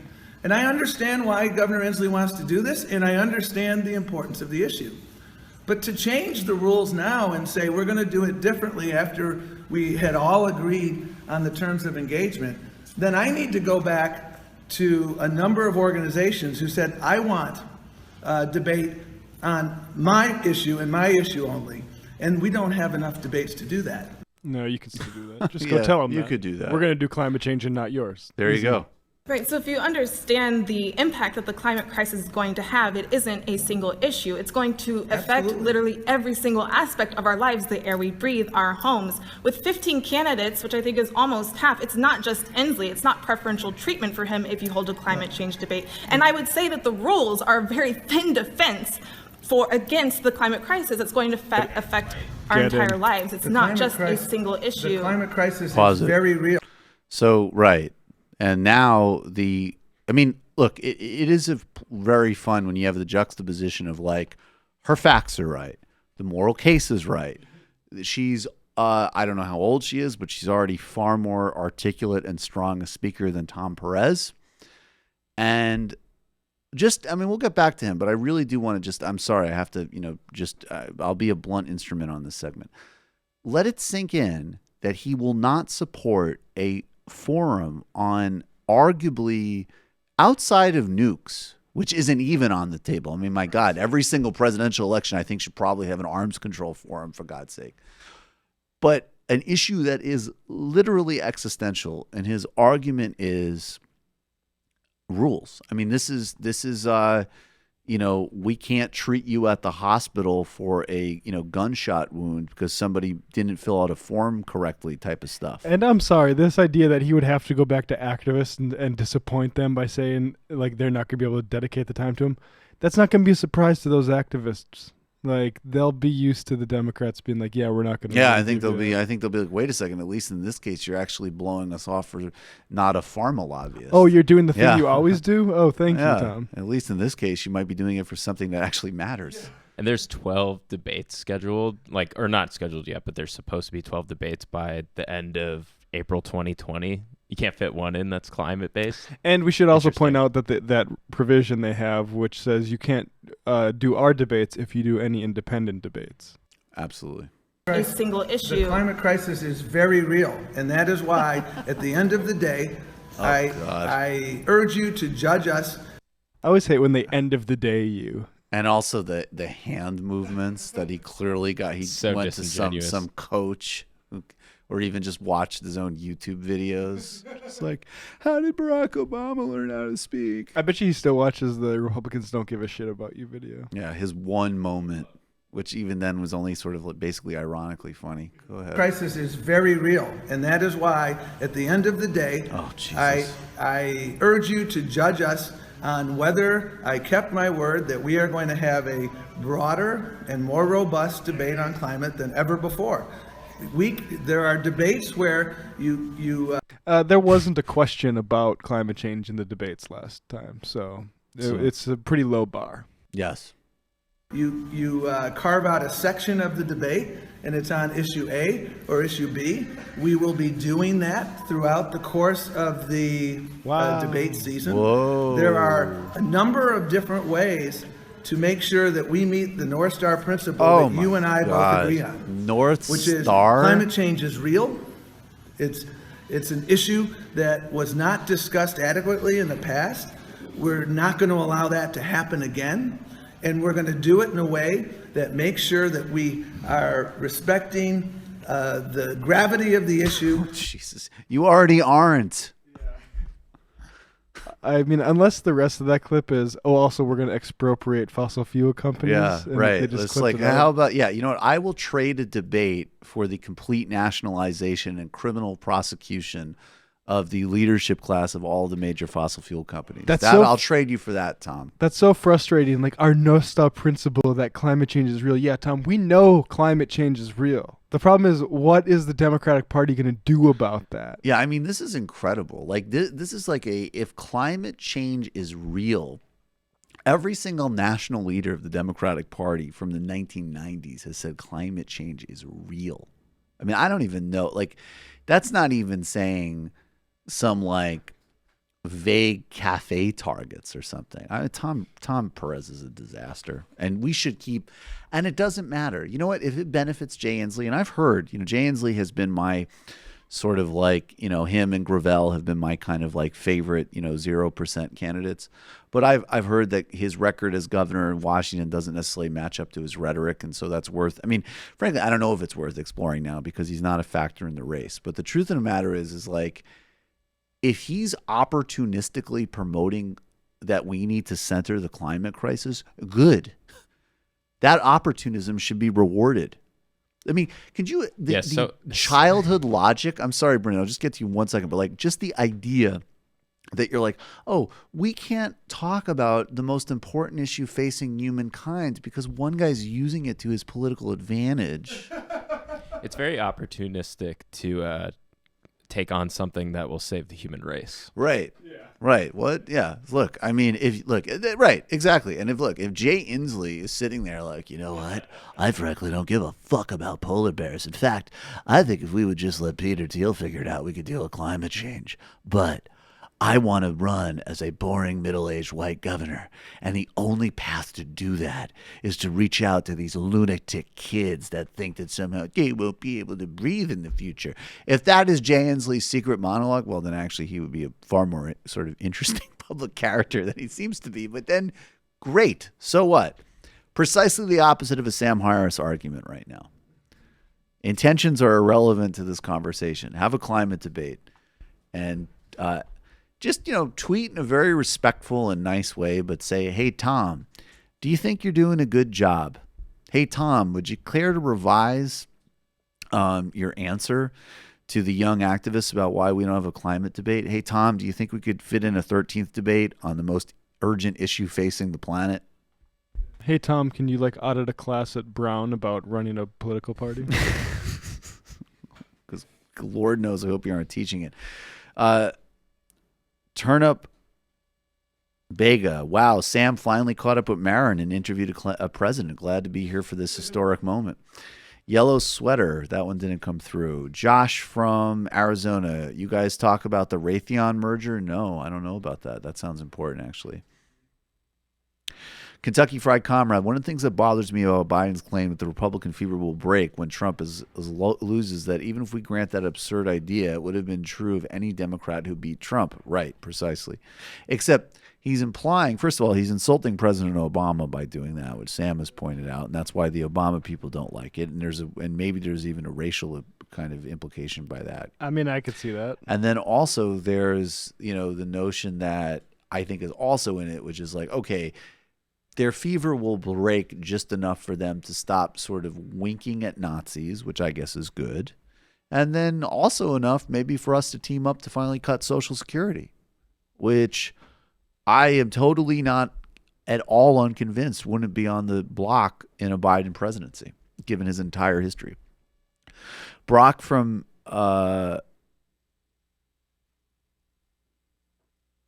is this a joke?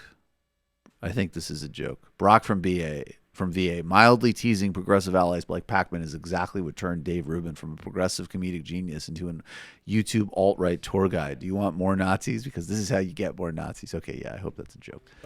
Is that Eric Weinstein? Yeah, that sounds like an Eric Weinstein point. Sizzle Chest, longtime Pioneer Valley listener and member here, and it's my birthday today. Shovar, please. Well, happy birthday and much love to the Pioneer Valley.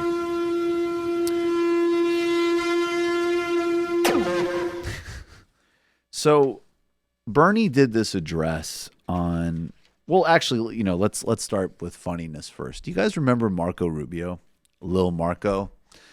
He was another great embarrassment to this country's political class. People actually thought that he was some type, the first brand of Marco Rubio was that he was the answer to Barack Obama. And what was incredible, and I've said this so many times of one can and should be, if you have left politics, be a profound and relentless critic of President Obama's record on Wall Street, on the economy, on national security, on aspects of healthcare, on labor, on the environment, and so on, right? But the notion that it wasn't just that he had a certain charisma. He was an incredibly smart guy who took a very strategic approach to his own career, and I wish more so for all of the Democratic Party. But much of the national press and all these Republicans, their delusion and disrespect of Barack Obama was so profound that they were just like, he's youngish, he's young, he's in his 40s, and he plays basketball, he seems kind of fit, he has a non-Anglo name. That's our Barack Obama.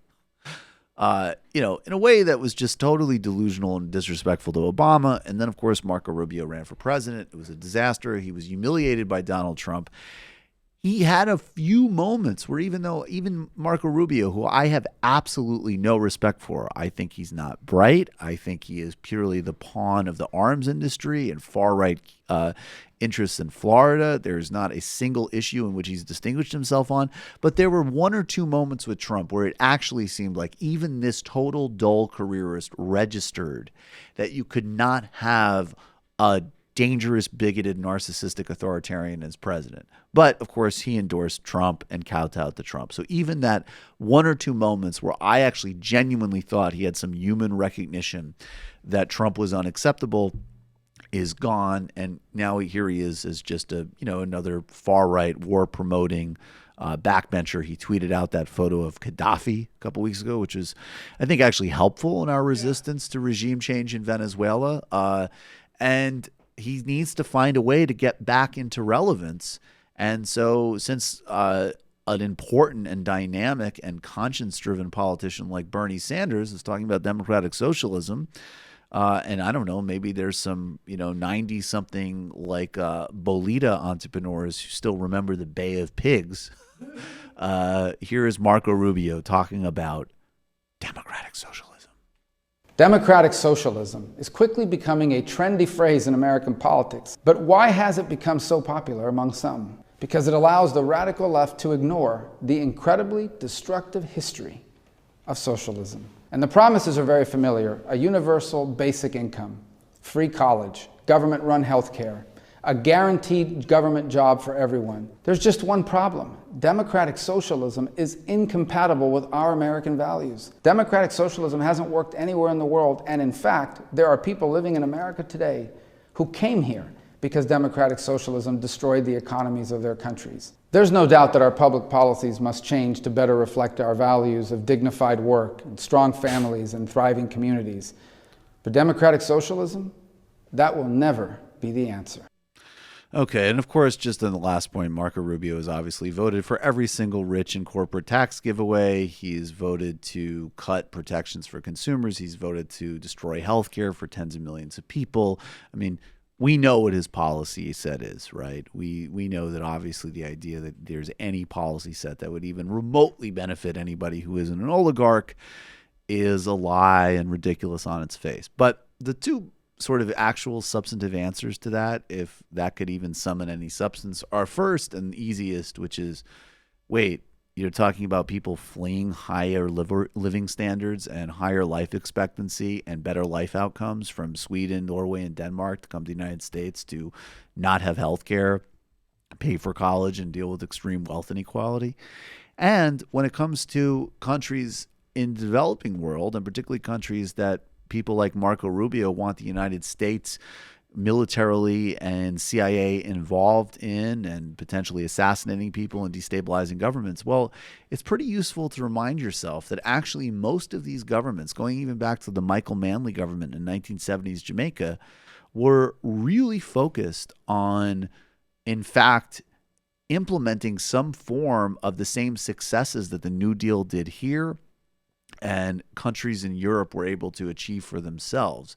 And the reasons that they weren't able to do it was because countries like the United States relied on them to have cheap labor and have their resources exploited in a supply chain that didn't work for them at all. So I doubt Marco Rubio or anybody who took that video at all seriously would understand any of that, but those are some actual talking points that you can use to have a real historical conversation about these things. Now, here's some footage of Marco Rubio hitting a kid with a football. This is just to visualize his attempts to talk to the kids. Okay. Jesus. Game of catch with Republican presidential candidate Marco Rubio did Oh. not go so well for one little boy in Iowa.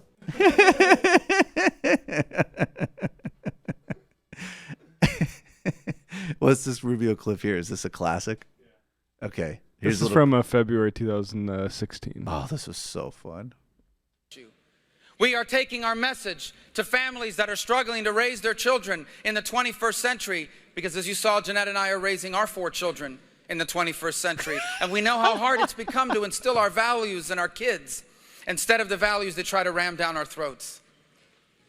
In the 21st century, it's become harder than ever to instill in your children the values they teach in our homes and in our church instead of the values that they try to ram down our throats in the movies, in music, in popular. Why is he repeating himself? Says, like a Marco, weirdo? why do you keep saying the same thing? Do you need a drink of water? Are you lightheaded? I went when I was working with Fusion on the 2016 campaign. We did the RNC debate in South Carolina, and I remember I knew Trump really had a chance when there were like 4 college Republicans with Marco Rubio signs outside, and then a bunch of people just surrounding them with Trump stuff, like shouting them down. And I was like, oh, Marco's got no chance here. Little Marco has no chance. Let's just face it, guys. It's not going to happen for him. Yeah. Look, it's Not a tough. now, not ever. Look, it's a tough ride. Or he said, I've never seen a young guy so thirsty. You're calling from a 707 area code. Who are you? Where are you calling from? Hi, this is Logan. I'm calling from Sonoma. Hey, Logan, what's on your mind? So I was just calling. Oh, I'm good. I'm just calling because I want to encourage people to get involved in their local politics as much as possible. Mm-hmm. I recently ran and successfully won for Sonoma City Council. Awesome. And Congratulations. as a result of that election, we've raised minimum wage in Sonoma, so we're going to 17 in 2023, and then changing the CPI. We're also increasing taxes on hotels and VRBOs and using that money to fund affordable housing.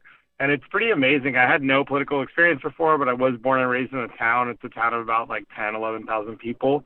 And it is amazing once you start getting involved, how quickly you can start being in positions of decision making. And I just think it's a really good thing for people to do. We put a lot of energy and effort into national politics, but looking locally can be something that can have direct effect on people's lives very quickly.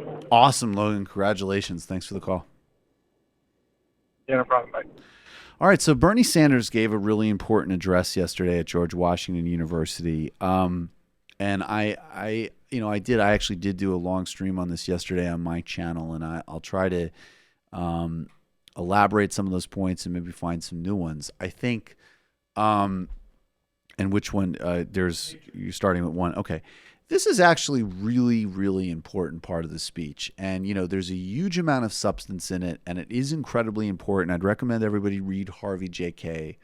It is important, particularly as just a matter of practical politics, to embrace that FDR legacy in the context of a Democratic primary. And in fact, very disappointingly, even Elizabeth Warren in this Atlantic piece laughed at the idea of democratic socialism, which... She also stood up to clap Trump when he said, we'll always be a capitalist country, or whatever he said. Yes, which is a disaster. And it's a disastrous way of conceiving the world, and it's a disastrous way of... It's a limitation on your sense of democratic possibility and serious accountability, which will undermine even good technocratic reforms. And so, as far as that part of the speech goes, the question for all the other Democrats is, do you support completing the New Deal or not? Forget your snarkiness and historical illiteracy about the term democratic socialism. Do you support completing the Economic Bill of Rights, which coalesces with the agenda that Bernie Sanders put on the table going back to 2016 and is banged on for decades? In 1944, when Franklin Delano Roosevelt basically said, in order to, in reality, in actual real world, to realize the liberties that are enshrined in the Constitution, you need an economic and material base for it. And without an economic and material base, those are false promises. And Bernie put that across very well.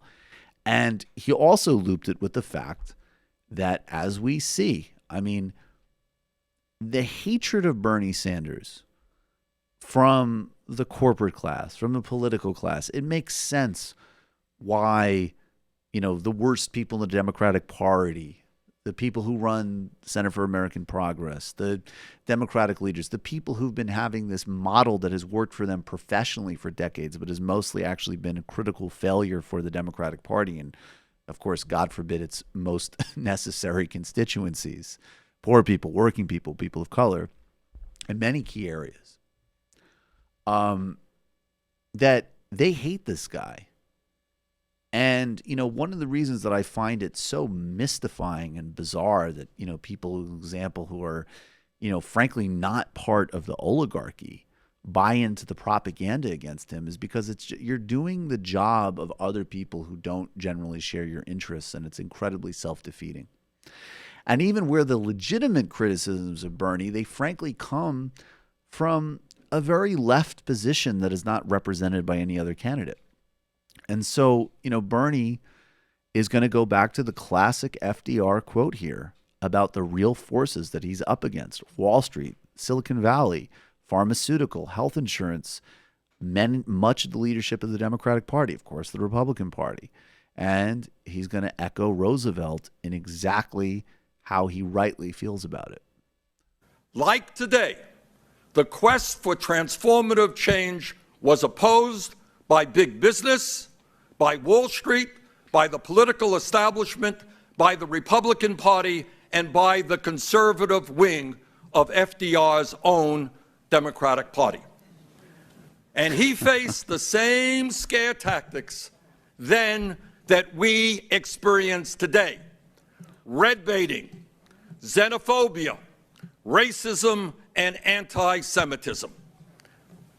In a famous 1936 campaign speech, Roosevelt stated, and I quote, "We had to struggle with the old enemies of peace, business and financial monopoly, speculation, reckless banking, class antagonism, sectionalism, war profiteering. They had begun to consider the government of the United States as a mere appendage to their own affairs. We know now that government by organized money is just as dangerous as government by organized mob."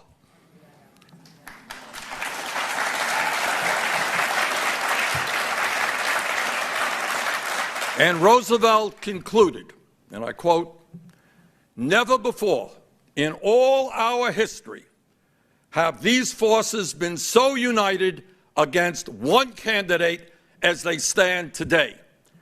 They are unanimous in their hate for me, and I welcome their hatred."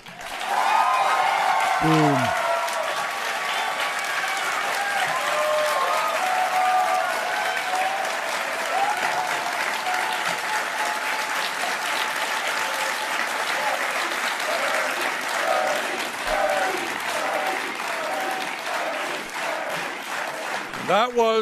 That was FDR in 1936.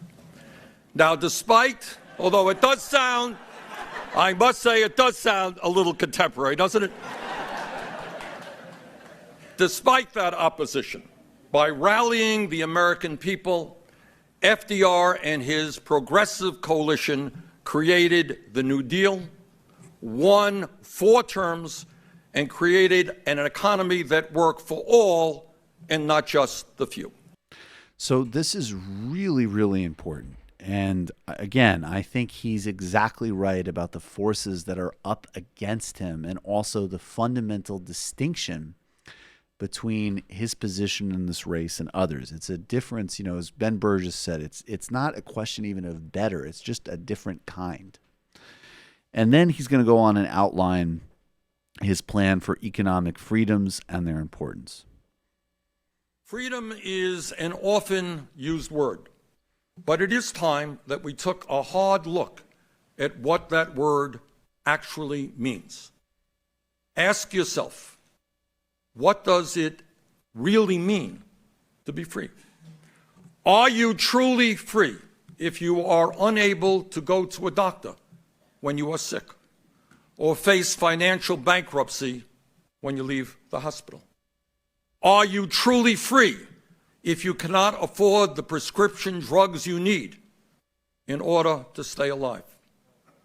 Are you truly free when you spend half of your limited income on housing and are forced to borrow money from a payday lender at 200% interest rates? Are you truly free if you are 70 years old and forced to work because you lack a pension or enough money to retire?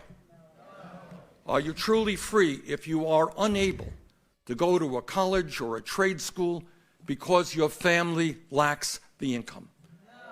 Are you truly free if you are forced to work 60 or 80 hours a week because you cannot find a job that pays you a living wage?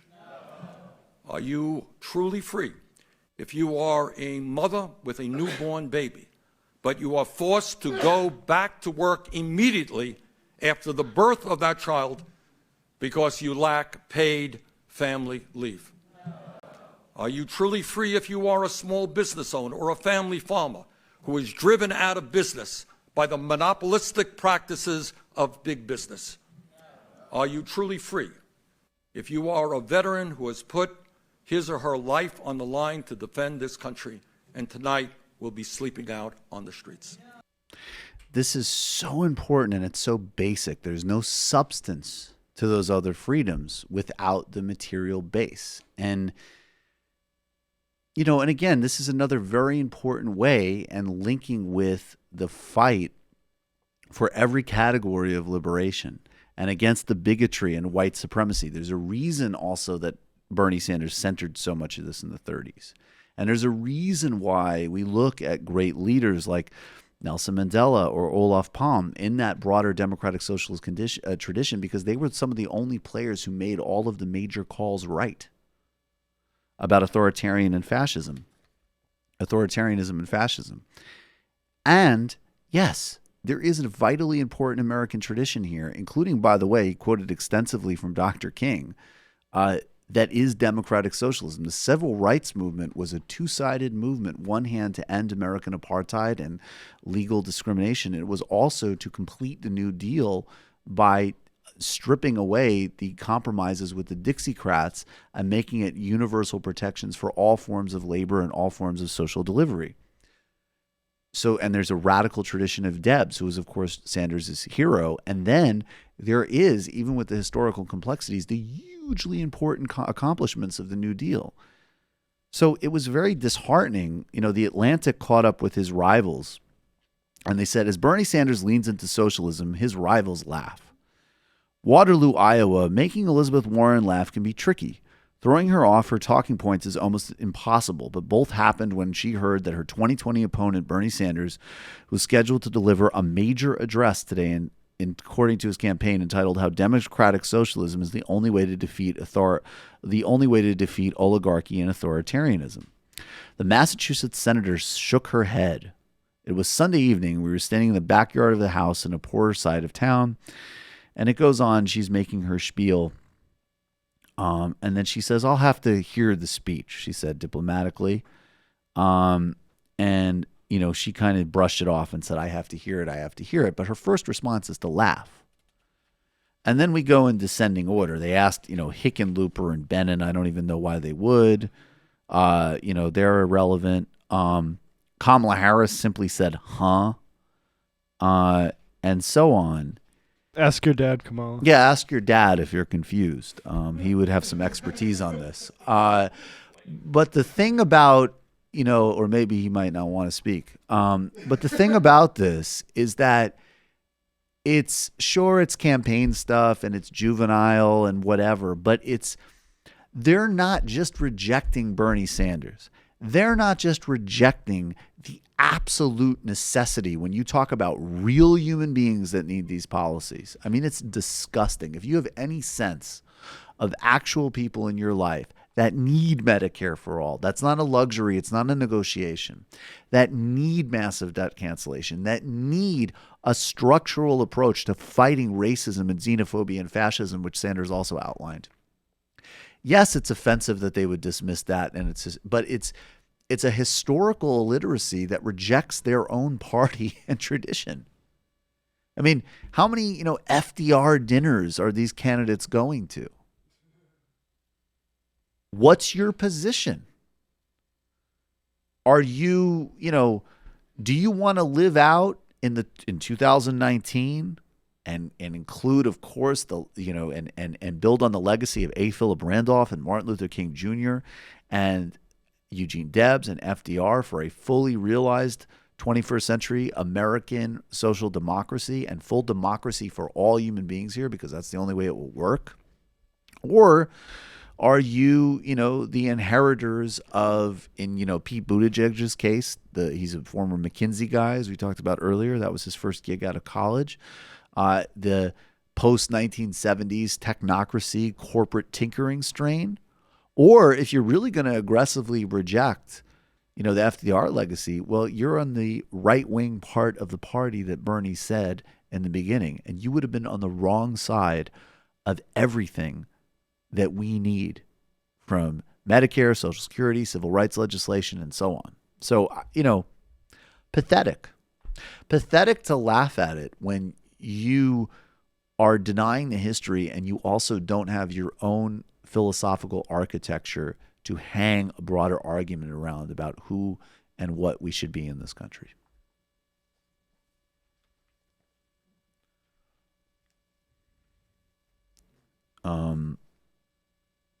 Let's go. Okay. We'll loop back to this just briefly. So, what is this that we have up here? This is a Trump praise session. Okay, was this on the list? Oh, I see. It's number 5. So Donald Trump has, he continues to take heat. And so he needed, and I don't think this is a special moment. I think this is just the way his cabinet sessions began. I mean, there is the element of don't think about individual this or that personalities, that the broader historical economic forces and so on. And that is mostly true. And then there's also the fact that this particular human being is president, and that's pretty fucking wild. Check out this praise session. They buy American. They spend over 20% of their defense spending on procurement. It's true. Buy American. It's true. We appreciate it. We're looking at F-35s, and we have more work that we're doing in terms of troops in Poland, and a very, very productive week. Good, thank you. And I see our ambassador. She's doing a good job, I'll bet. I've known Georgette for a long time. Georgette, how's it going? Well, I can say that Poland is really an important ally of ours. They step up and support us. We have a number of deliverables that I think, Mr. President, as a transformational president that you are, you will be very, very pleased with the progress that we have made, certainly under your leadership and President Duda's leadership. Thank you. Keep up the good work, Georgette. Thank you, sir. Rick Perry. Mr. President, thank you. And President Duda, it's good to... Who is that? That woman? is Georgette Mossbacher, who is apparently the ambassador to Poland, and she is an American business executive, entrepreneur, and political activist. And Fox News contributor, of course. I bet. And guess which president nominated her? Obama. Obama. No way. Oh, that's great. Good job. Nominated her as a member of the United States Advisory Commission on Public Diplomacy. Yeah, bipartisan. Yeah, shit. reaching out across the aisle. Let's get one of those Fox News. Fox News poos. I want something from the Truman Foundation, who did an arms control internship somewhere and was part of the Iraq war planning on the Democratic side. And on the Republican side, let's get somebody who talks on Fox. So, Mr. President, she doesn't believe you were born in the country. Even better. Let's reach out. She made her money in cosmetics, if you can believe it. What world are we living in? Michael's impression of Sam. Hey, Michael, Jessica Rubin wrote a piece in the Washington Post. I mean, we're already off to a bad start. Who's Jessica Rubin? She's the Sam's foil on yeah, she was a ultra neocon, and I guess now wait, Jennifer Rubin? Jennifer Rubin. What did I say? Oh, Jessica. This person wrote Jessica Rubin, but it must be Jennifer Rubin. Wrote an opinion piece, Washington Post, blah, blah, showing Warren ahead of Sanders, starting, it's maybe because, I don't know what poll we're talking about here. I heard one state poll. That's an outlier poll. She's definitely growing. Look, they've done an incredible media play because they've gone from totally accurately saying, why are Beto and Buttigieg getting all this attention when she's putting out a policy blueprint, which was 100% right, to now, they've totally got the media going for them in a very effective way. It's definitely to their credit. That the electorate is tired of old, grumpy male politicians doubling down on being a socialist and advocating for policies that the American people don't really want. What's your current take on this? I think she is out of touch with the current situation. Well, I mean, look, number one, of course she's out of touch with the current situation, to the point of where I'm quite confident if Elizabeth Warren was president, Jennifer Rubin would be agitating against all of her good reforms anyways. So, this is not a sincere assessment of the electorate. This is somebody who has a fixation and a hatred and a bizarre obsession with Bernie Sanders. I think in her case, unlike so many people who sort of pose in various forums who I don't even think have any policy case, I think in her case, don't forget the fact that while she's totally repulsed by Trump correctly, this is a ultra neocon, a warmonger, an advocate of Bush-era foreign policy. So Bernie Sanders is someone who's took the lead against the genocide in Yemen, who's been forthright about needing to avert a catastrophic war with Iran, who's spoken out critically in the most basic terms of the Israeli occupation. I mean, Jennifer Rubin's not going to like that stuff. Look, I find this whole grouchy. I don't go here in general because I think this stuff is at times, frankly, very misused. And sometimes you critique a candidate, you have an opinion about a candidate, and it is not necessarily filtered through identity. And sometimes it certainly is. And I will say some of the things that I see about Bernie Sanders are absolutely either anti-Semitic or I guess ageist. I mean, just he's a grouchy old man. I mean, what kind of...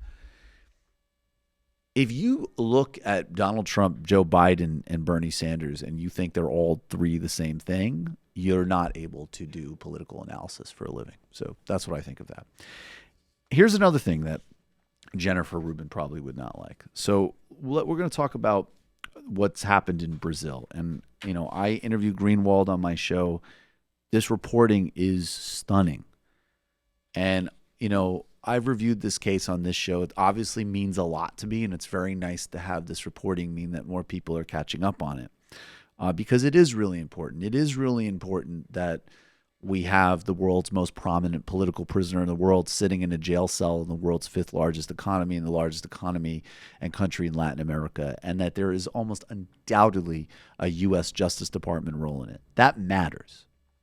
And I think it also matters more broadly because it goes to the heart of why we, A, need to put foreign policy back on the table in terms of conversation, and particularly U.S. interference in Latin America, and B, because a simplistic one-dimensional rhetoric about quote-unquote corruption has been proven quite amply to only benefit far-right authoritarian leaders like Donald Trump, Drain the Swamp, or J.R. Bolsonaro, or Orban, or Putin, or Duterte, or Modi, or even Netanyahu, hilariously enough. But I'll just touch on briefly. The releases from The Intercept keep growing and growing and growing in terms of just the stunning corruption and politicization of the prosecutorial team that went after Lula. They maintained publicly the whole time that they weren't political, that they didn't have an interest in the outcome of the race. And the fact that Judge Sergio Moro, who was sort of served this odd dual judge prosecutor position, took a position as Jair Bolsonaro's justice minister, that should have been enough for every single person in media and people with any progressive political bona fides to immediately reject. And along with the fact that the case against Lula was threadbare and relied on compelled testimony of one person, that should have been enough. But now these documents are endlessly filling it in. And I'll just highlight a few things. So one, of course, contrary to their public position, they were actually hugely invested in the outcome to the point where Judge Sergio Moro collaborated with and secretly coordinated a mapped strategy with the lead prosecutor in a way that I think is absolutely illegal and totally unethical. So he would plan when to go on raids. He would help them rewrite briefs so they were stronger. There was work to undermine Lula's ability to do an interview, even after they had already jailed him in this political way. And the other really significant thing was the case he was convicted on. The prosecutors themselves, the lead prosecutor, Delton Daligan, says in one of these things, basically he's like, he's basically saying, apart from this item, I am apprehensive about the connection between Petrobras and the enrichment. The enrichment is supposedly what they convicted him on was that not even for getting an apartment, actually, it was for getting improvements on an apartment. So this is him talking about that case. Petrobras and the enrichment. After they told me I'm apprehensive about the apartment story, he wrote in a group Telegram chat with his colleagues on September 9th, 2009, 4 days before filing their indictment against Lula. These are points at which we have to have solid answers on the tips of our tongues. None of his subordinates responded to his messages in the materials examined in this article. So 4 days before indicting a former two-term president, a national icon who brought tens of millions out of poverty, he's saying to his own prosecutorial team, what we're about to charge him with seems pretty weak and not related to the case. Now, there's new revelations on at least one Supreme Court justice that have come out, and an endless amount of stuff really revealing the corruption and just utter disgustingness of Judge Sergio Moro. And Bernie Sanders finally and thankfully has come out and said, I stand with political and social leaders across the globe who are calling on Brazil's judiciary to release Lula and annul his conviction. The 2018 elections are completely illegitimate. Lula led in all polls and was jailed in this totally corrupt and political way. And I have to say, don't take politicians' words for it, but I played this on my show before Lula was put in prison in this grotesque farce of Sergio Moro and Lava Jato. And it is worthwhile to listen to credible foreign leaders, particularly when they're incredibly successful progressive presidents. Here is Lula da Silva speaking with Amy Goodman last spring, a couple of weeks before he was put in solitary confinement on these ridiculous charges and kept from being elected as Brazil's president, which he almost certainly would have been. We are awaiting the accusers, for the accusers to show at least some piece of evidence that indicates that I committed any crime during the period that I was in the presidency. Now, what is behind that is the attempt to criminalize my political party. What is behind that is the interest in a part of the political elite of Brazil, together with a part of the press, reinforced by the role of the judiciary in preventing Lula from becoming a candidate in the 2018 elections.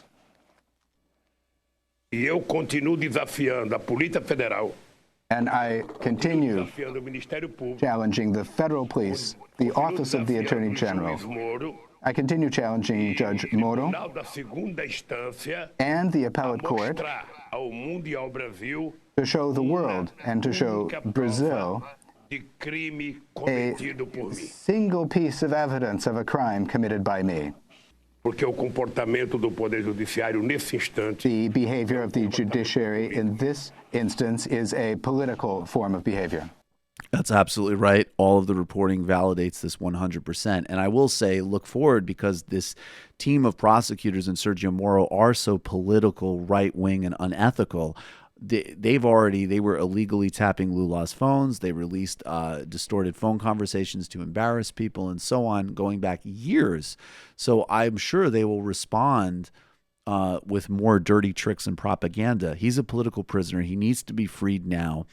And we need to look at this very seriously, just really briefly from the Intercept. A probe, however, is also the probe. This is the car wash prosecution, has been accused of political bias, repeated violations of constitutional guarantees, and illegal leaks of information to the press. A separate article published today by Intercept reveals that the car wash prosecutors, who long insisted they were apolitical and concerned solely with fighting corruption, were in fact internally plotting how to prevent the return of power by Lula and his Workers' Party. So this reporting is incredibly crucial because, first and foremost, he's a political prisoner. He needs to be free.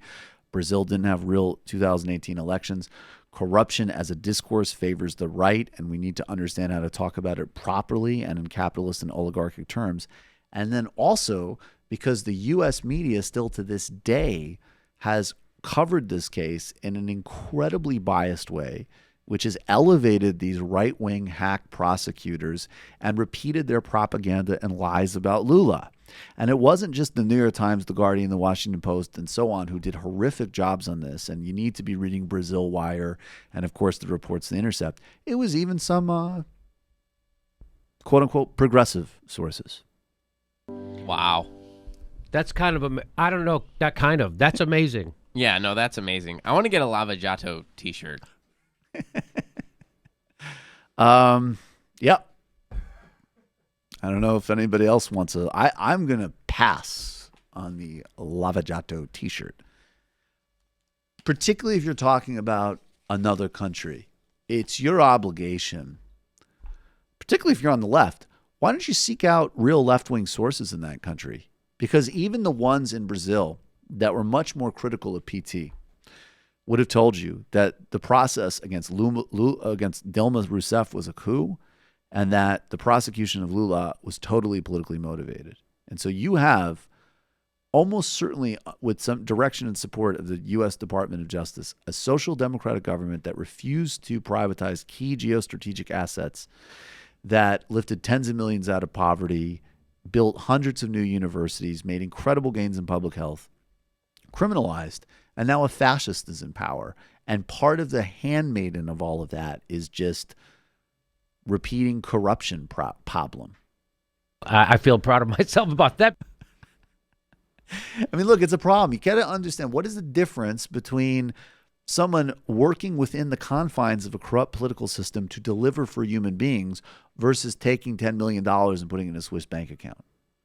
It's a fundamentally different thing. And even in the United States, I would never compare Hillary Clinton to Lula. It would be a profound insult to Lula. Democratic Party has accomplished nothing compared to what the Workers' Party has accomplished. But that being said, how did we get into a situation where a guy who is corruption itself is running around talking about drain the swamp?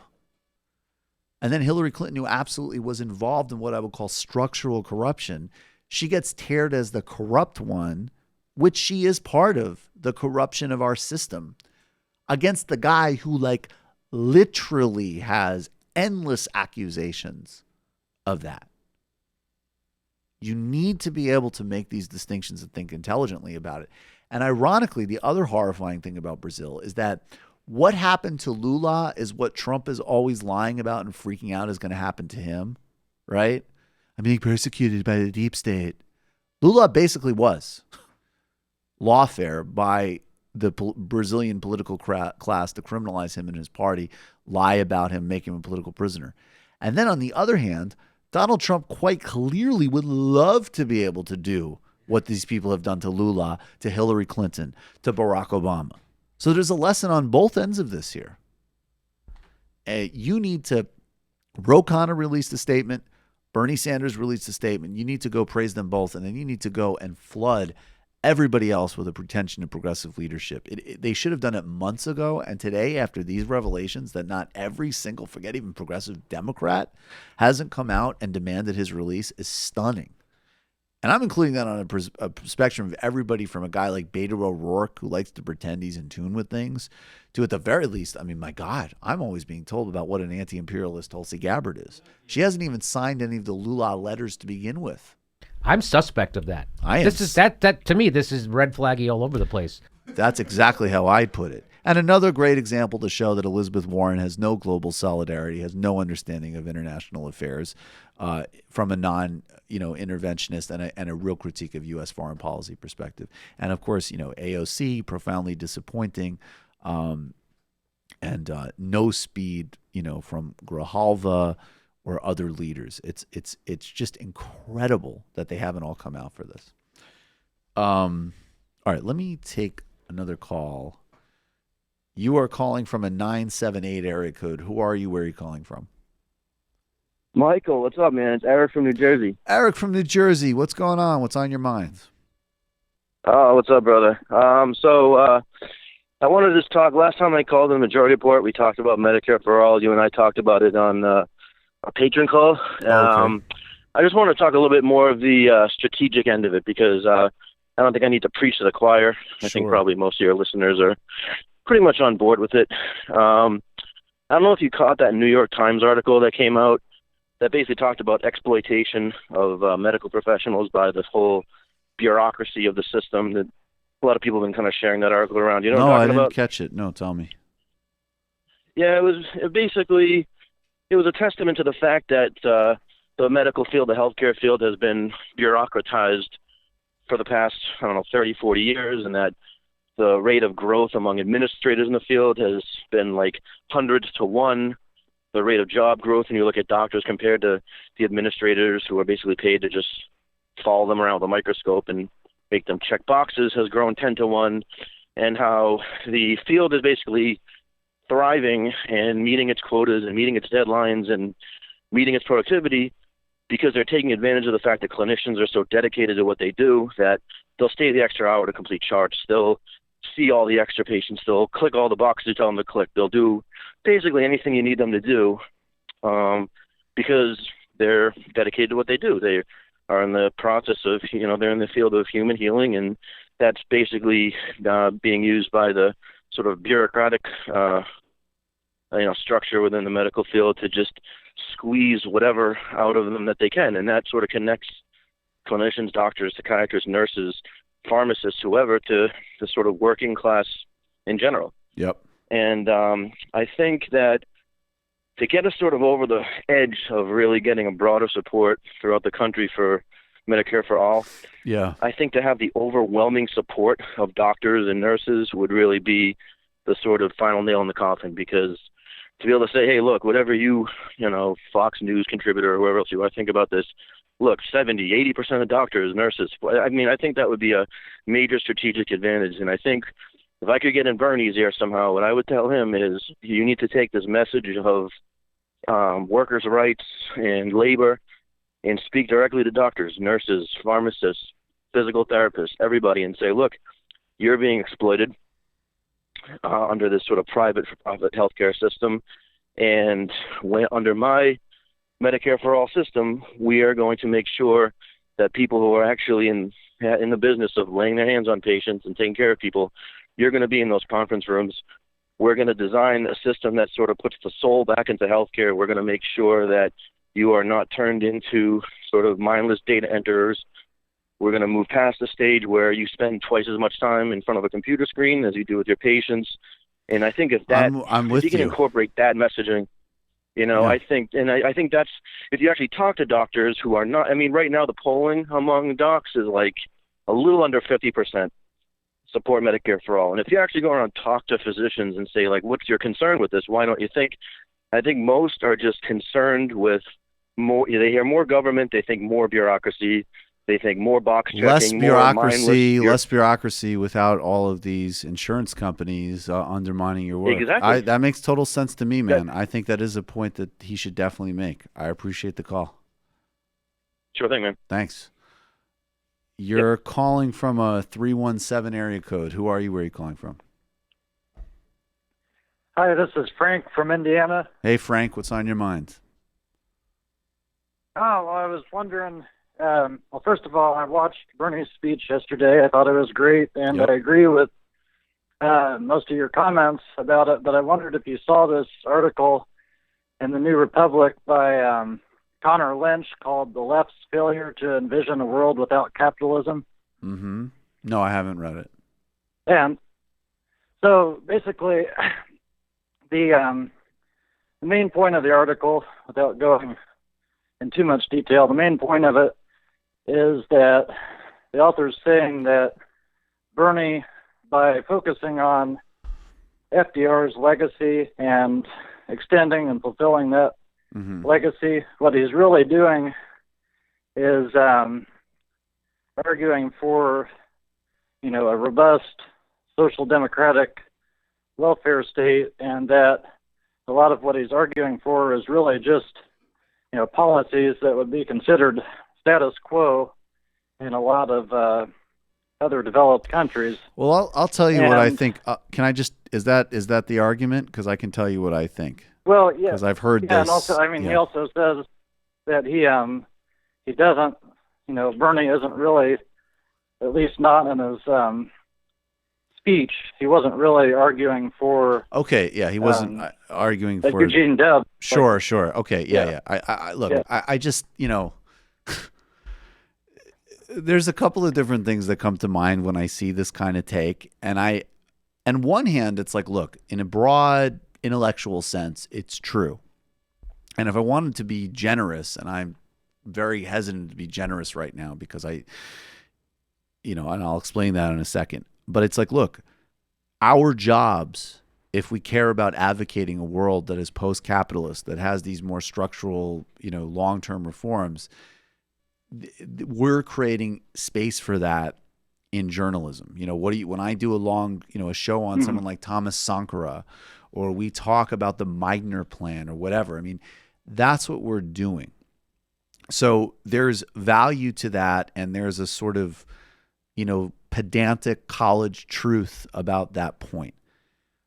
What I find incredibly irritating, and I don't want to question people's motives, but I see, including, by the way, some people that a couple of years ago were not even anywhere really particularly on the left, all of a sudden, there's a lot of personal brand work going on, it seems to me, where it's like, okay, I understand and I can kind of, I can out joust anybody on this sort of stuff. Like, I agree. Okay. Like, yes, Bernie Sanders, foreign policy is not it's not a printout from the Cuban Central Committee's foreign policy memo, right? Like I'm aware of that, okay, great. Very, so to what extent are we really taking in the importance of this collective endeavor and how historically unique it is versus our own sort of either narrow kind of pedantic points with each other in the media world, or even just our, making sure that we're sort of branding ourselves as being radical? I think, yes, of course. Is the political project more ambitious than social democracy? Yes. And by the way, I think for very practical reasons that Bhaskar Sunkara outlines in his new book. But then it leads me to my third point, which is, okay, sure, would be status quo in Europe. What the hell does that even mean? I mean, we're talking about something that would, even a fraction of which, so radically improve tens of millions of people's lives, and the effort to even get that passed and done. I mean, even to get Warren's agenda passed and done will be so Herculean and involve so much effort and have such implications for how we do politics that, the idea of like, oh, it's just this sort of little, it's like, yeah, I guess, but it's sort of like the little piecemeal thing, which is the difference between, tens of millions of lives and also people's very sense of what is even politically plausible. Because to me, we're negotiating a dialectic where Bernie Sanders has already opened up so much more space in mainstream politics. The fact that they would sit down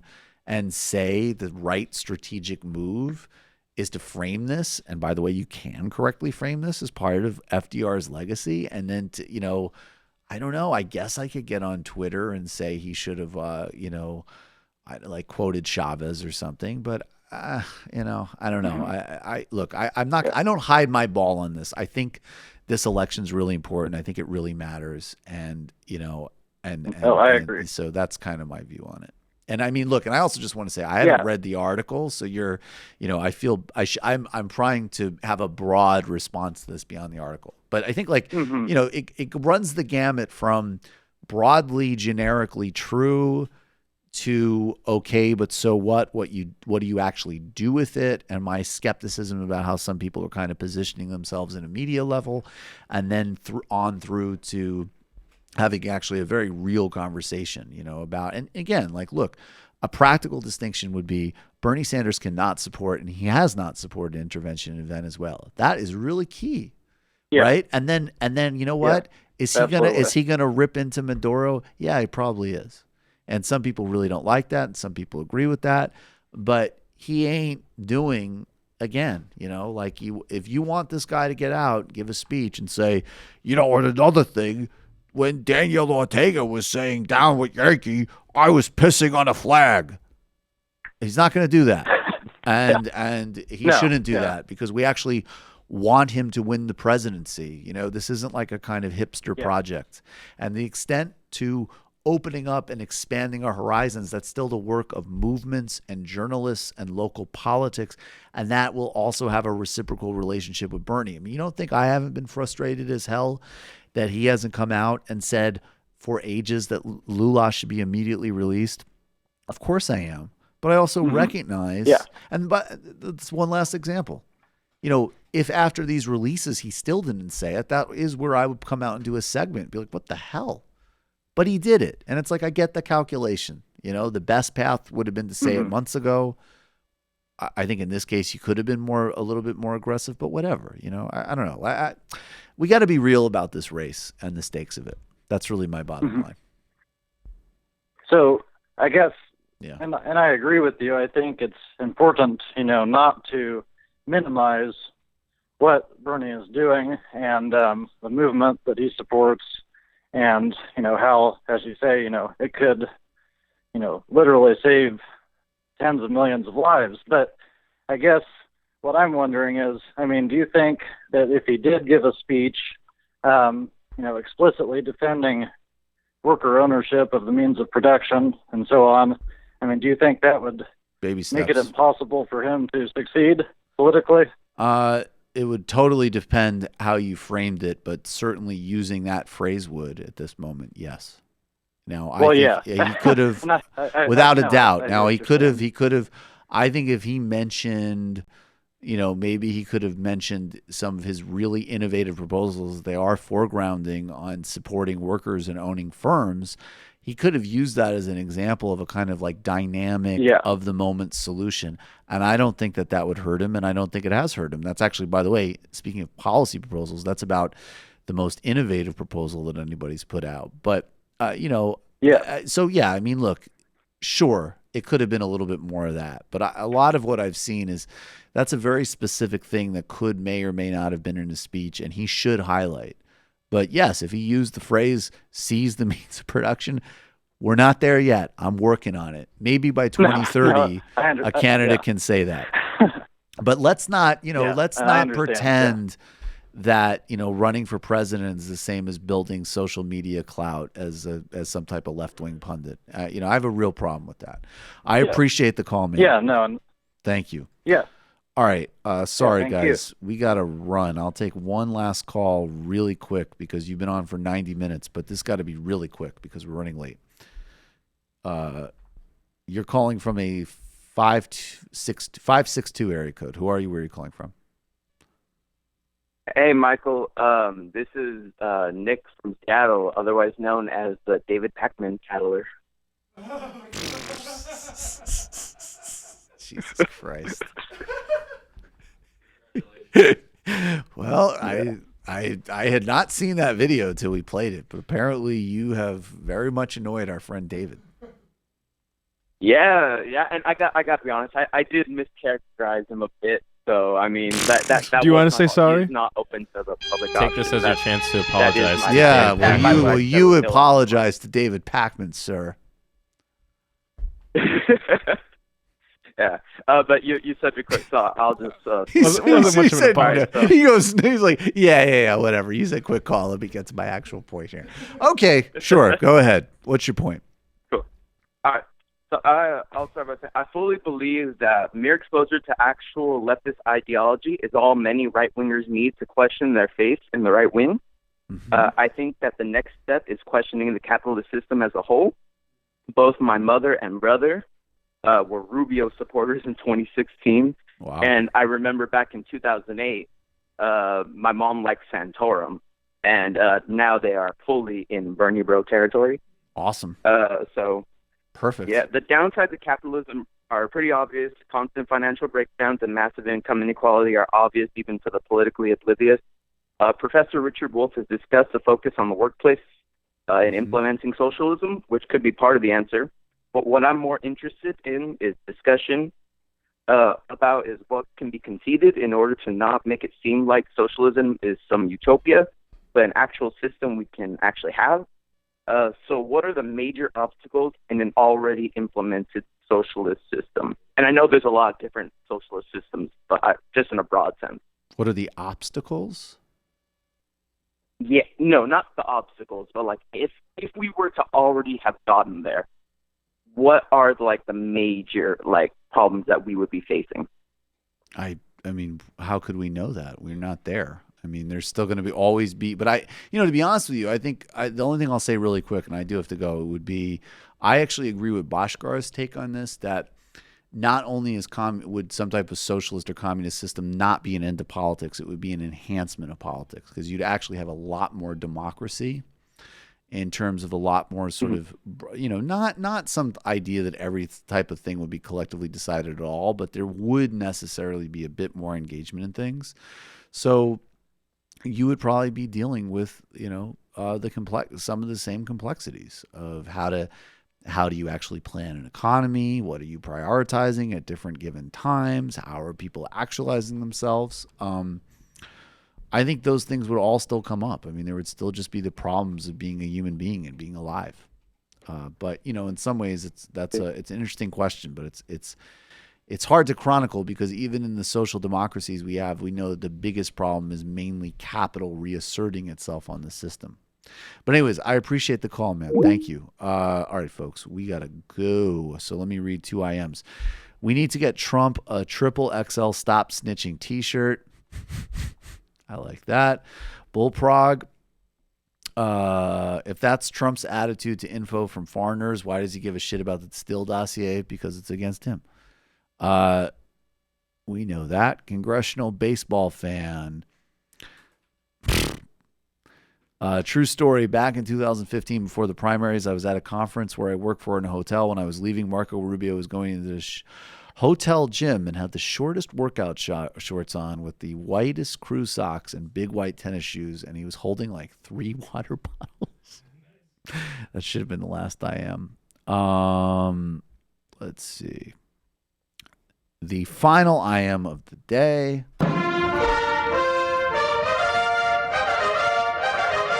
Goes to JB. Tom Perez will be in Albuquerque tonight. We're planning on asking about a debate devoted to the climate crisis. Ask him about why they won't let candidates do independent debates, at least, if they won't let them do a specific climate one. Indeed. Thanks, everybody. We're back here live tomorrow. It might take all the strength I got to get to where I want, but I know somehow I'm gonna get there. I wasn't looking when I just got caught between the truth and the light bulb. But finding out won't make me feel any better. Yeah, I know the clock is ticking, but the meds are gonna kick in, and my pilot light shining bright. I get somewhere the choice was made for the option where you don't get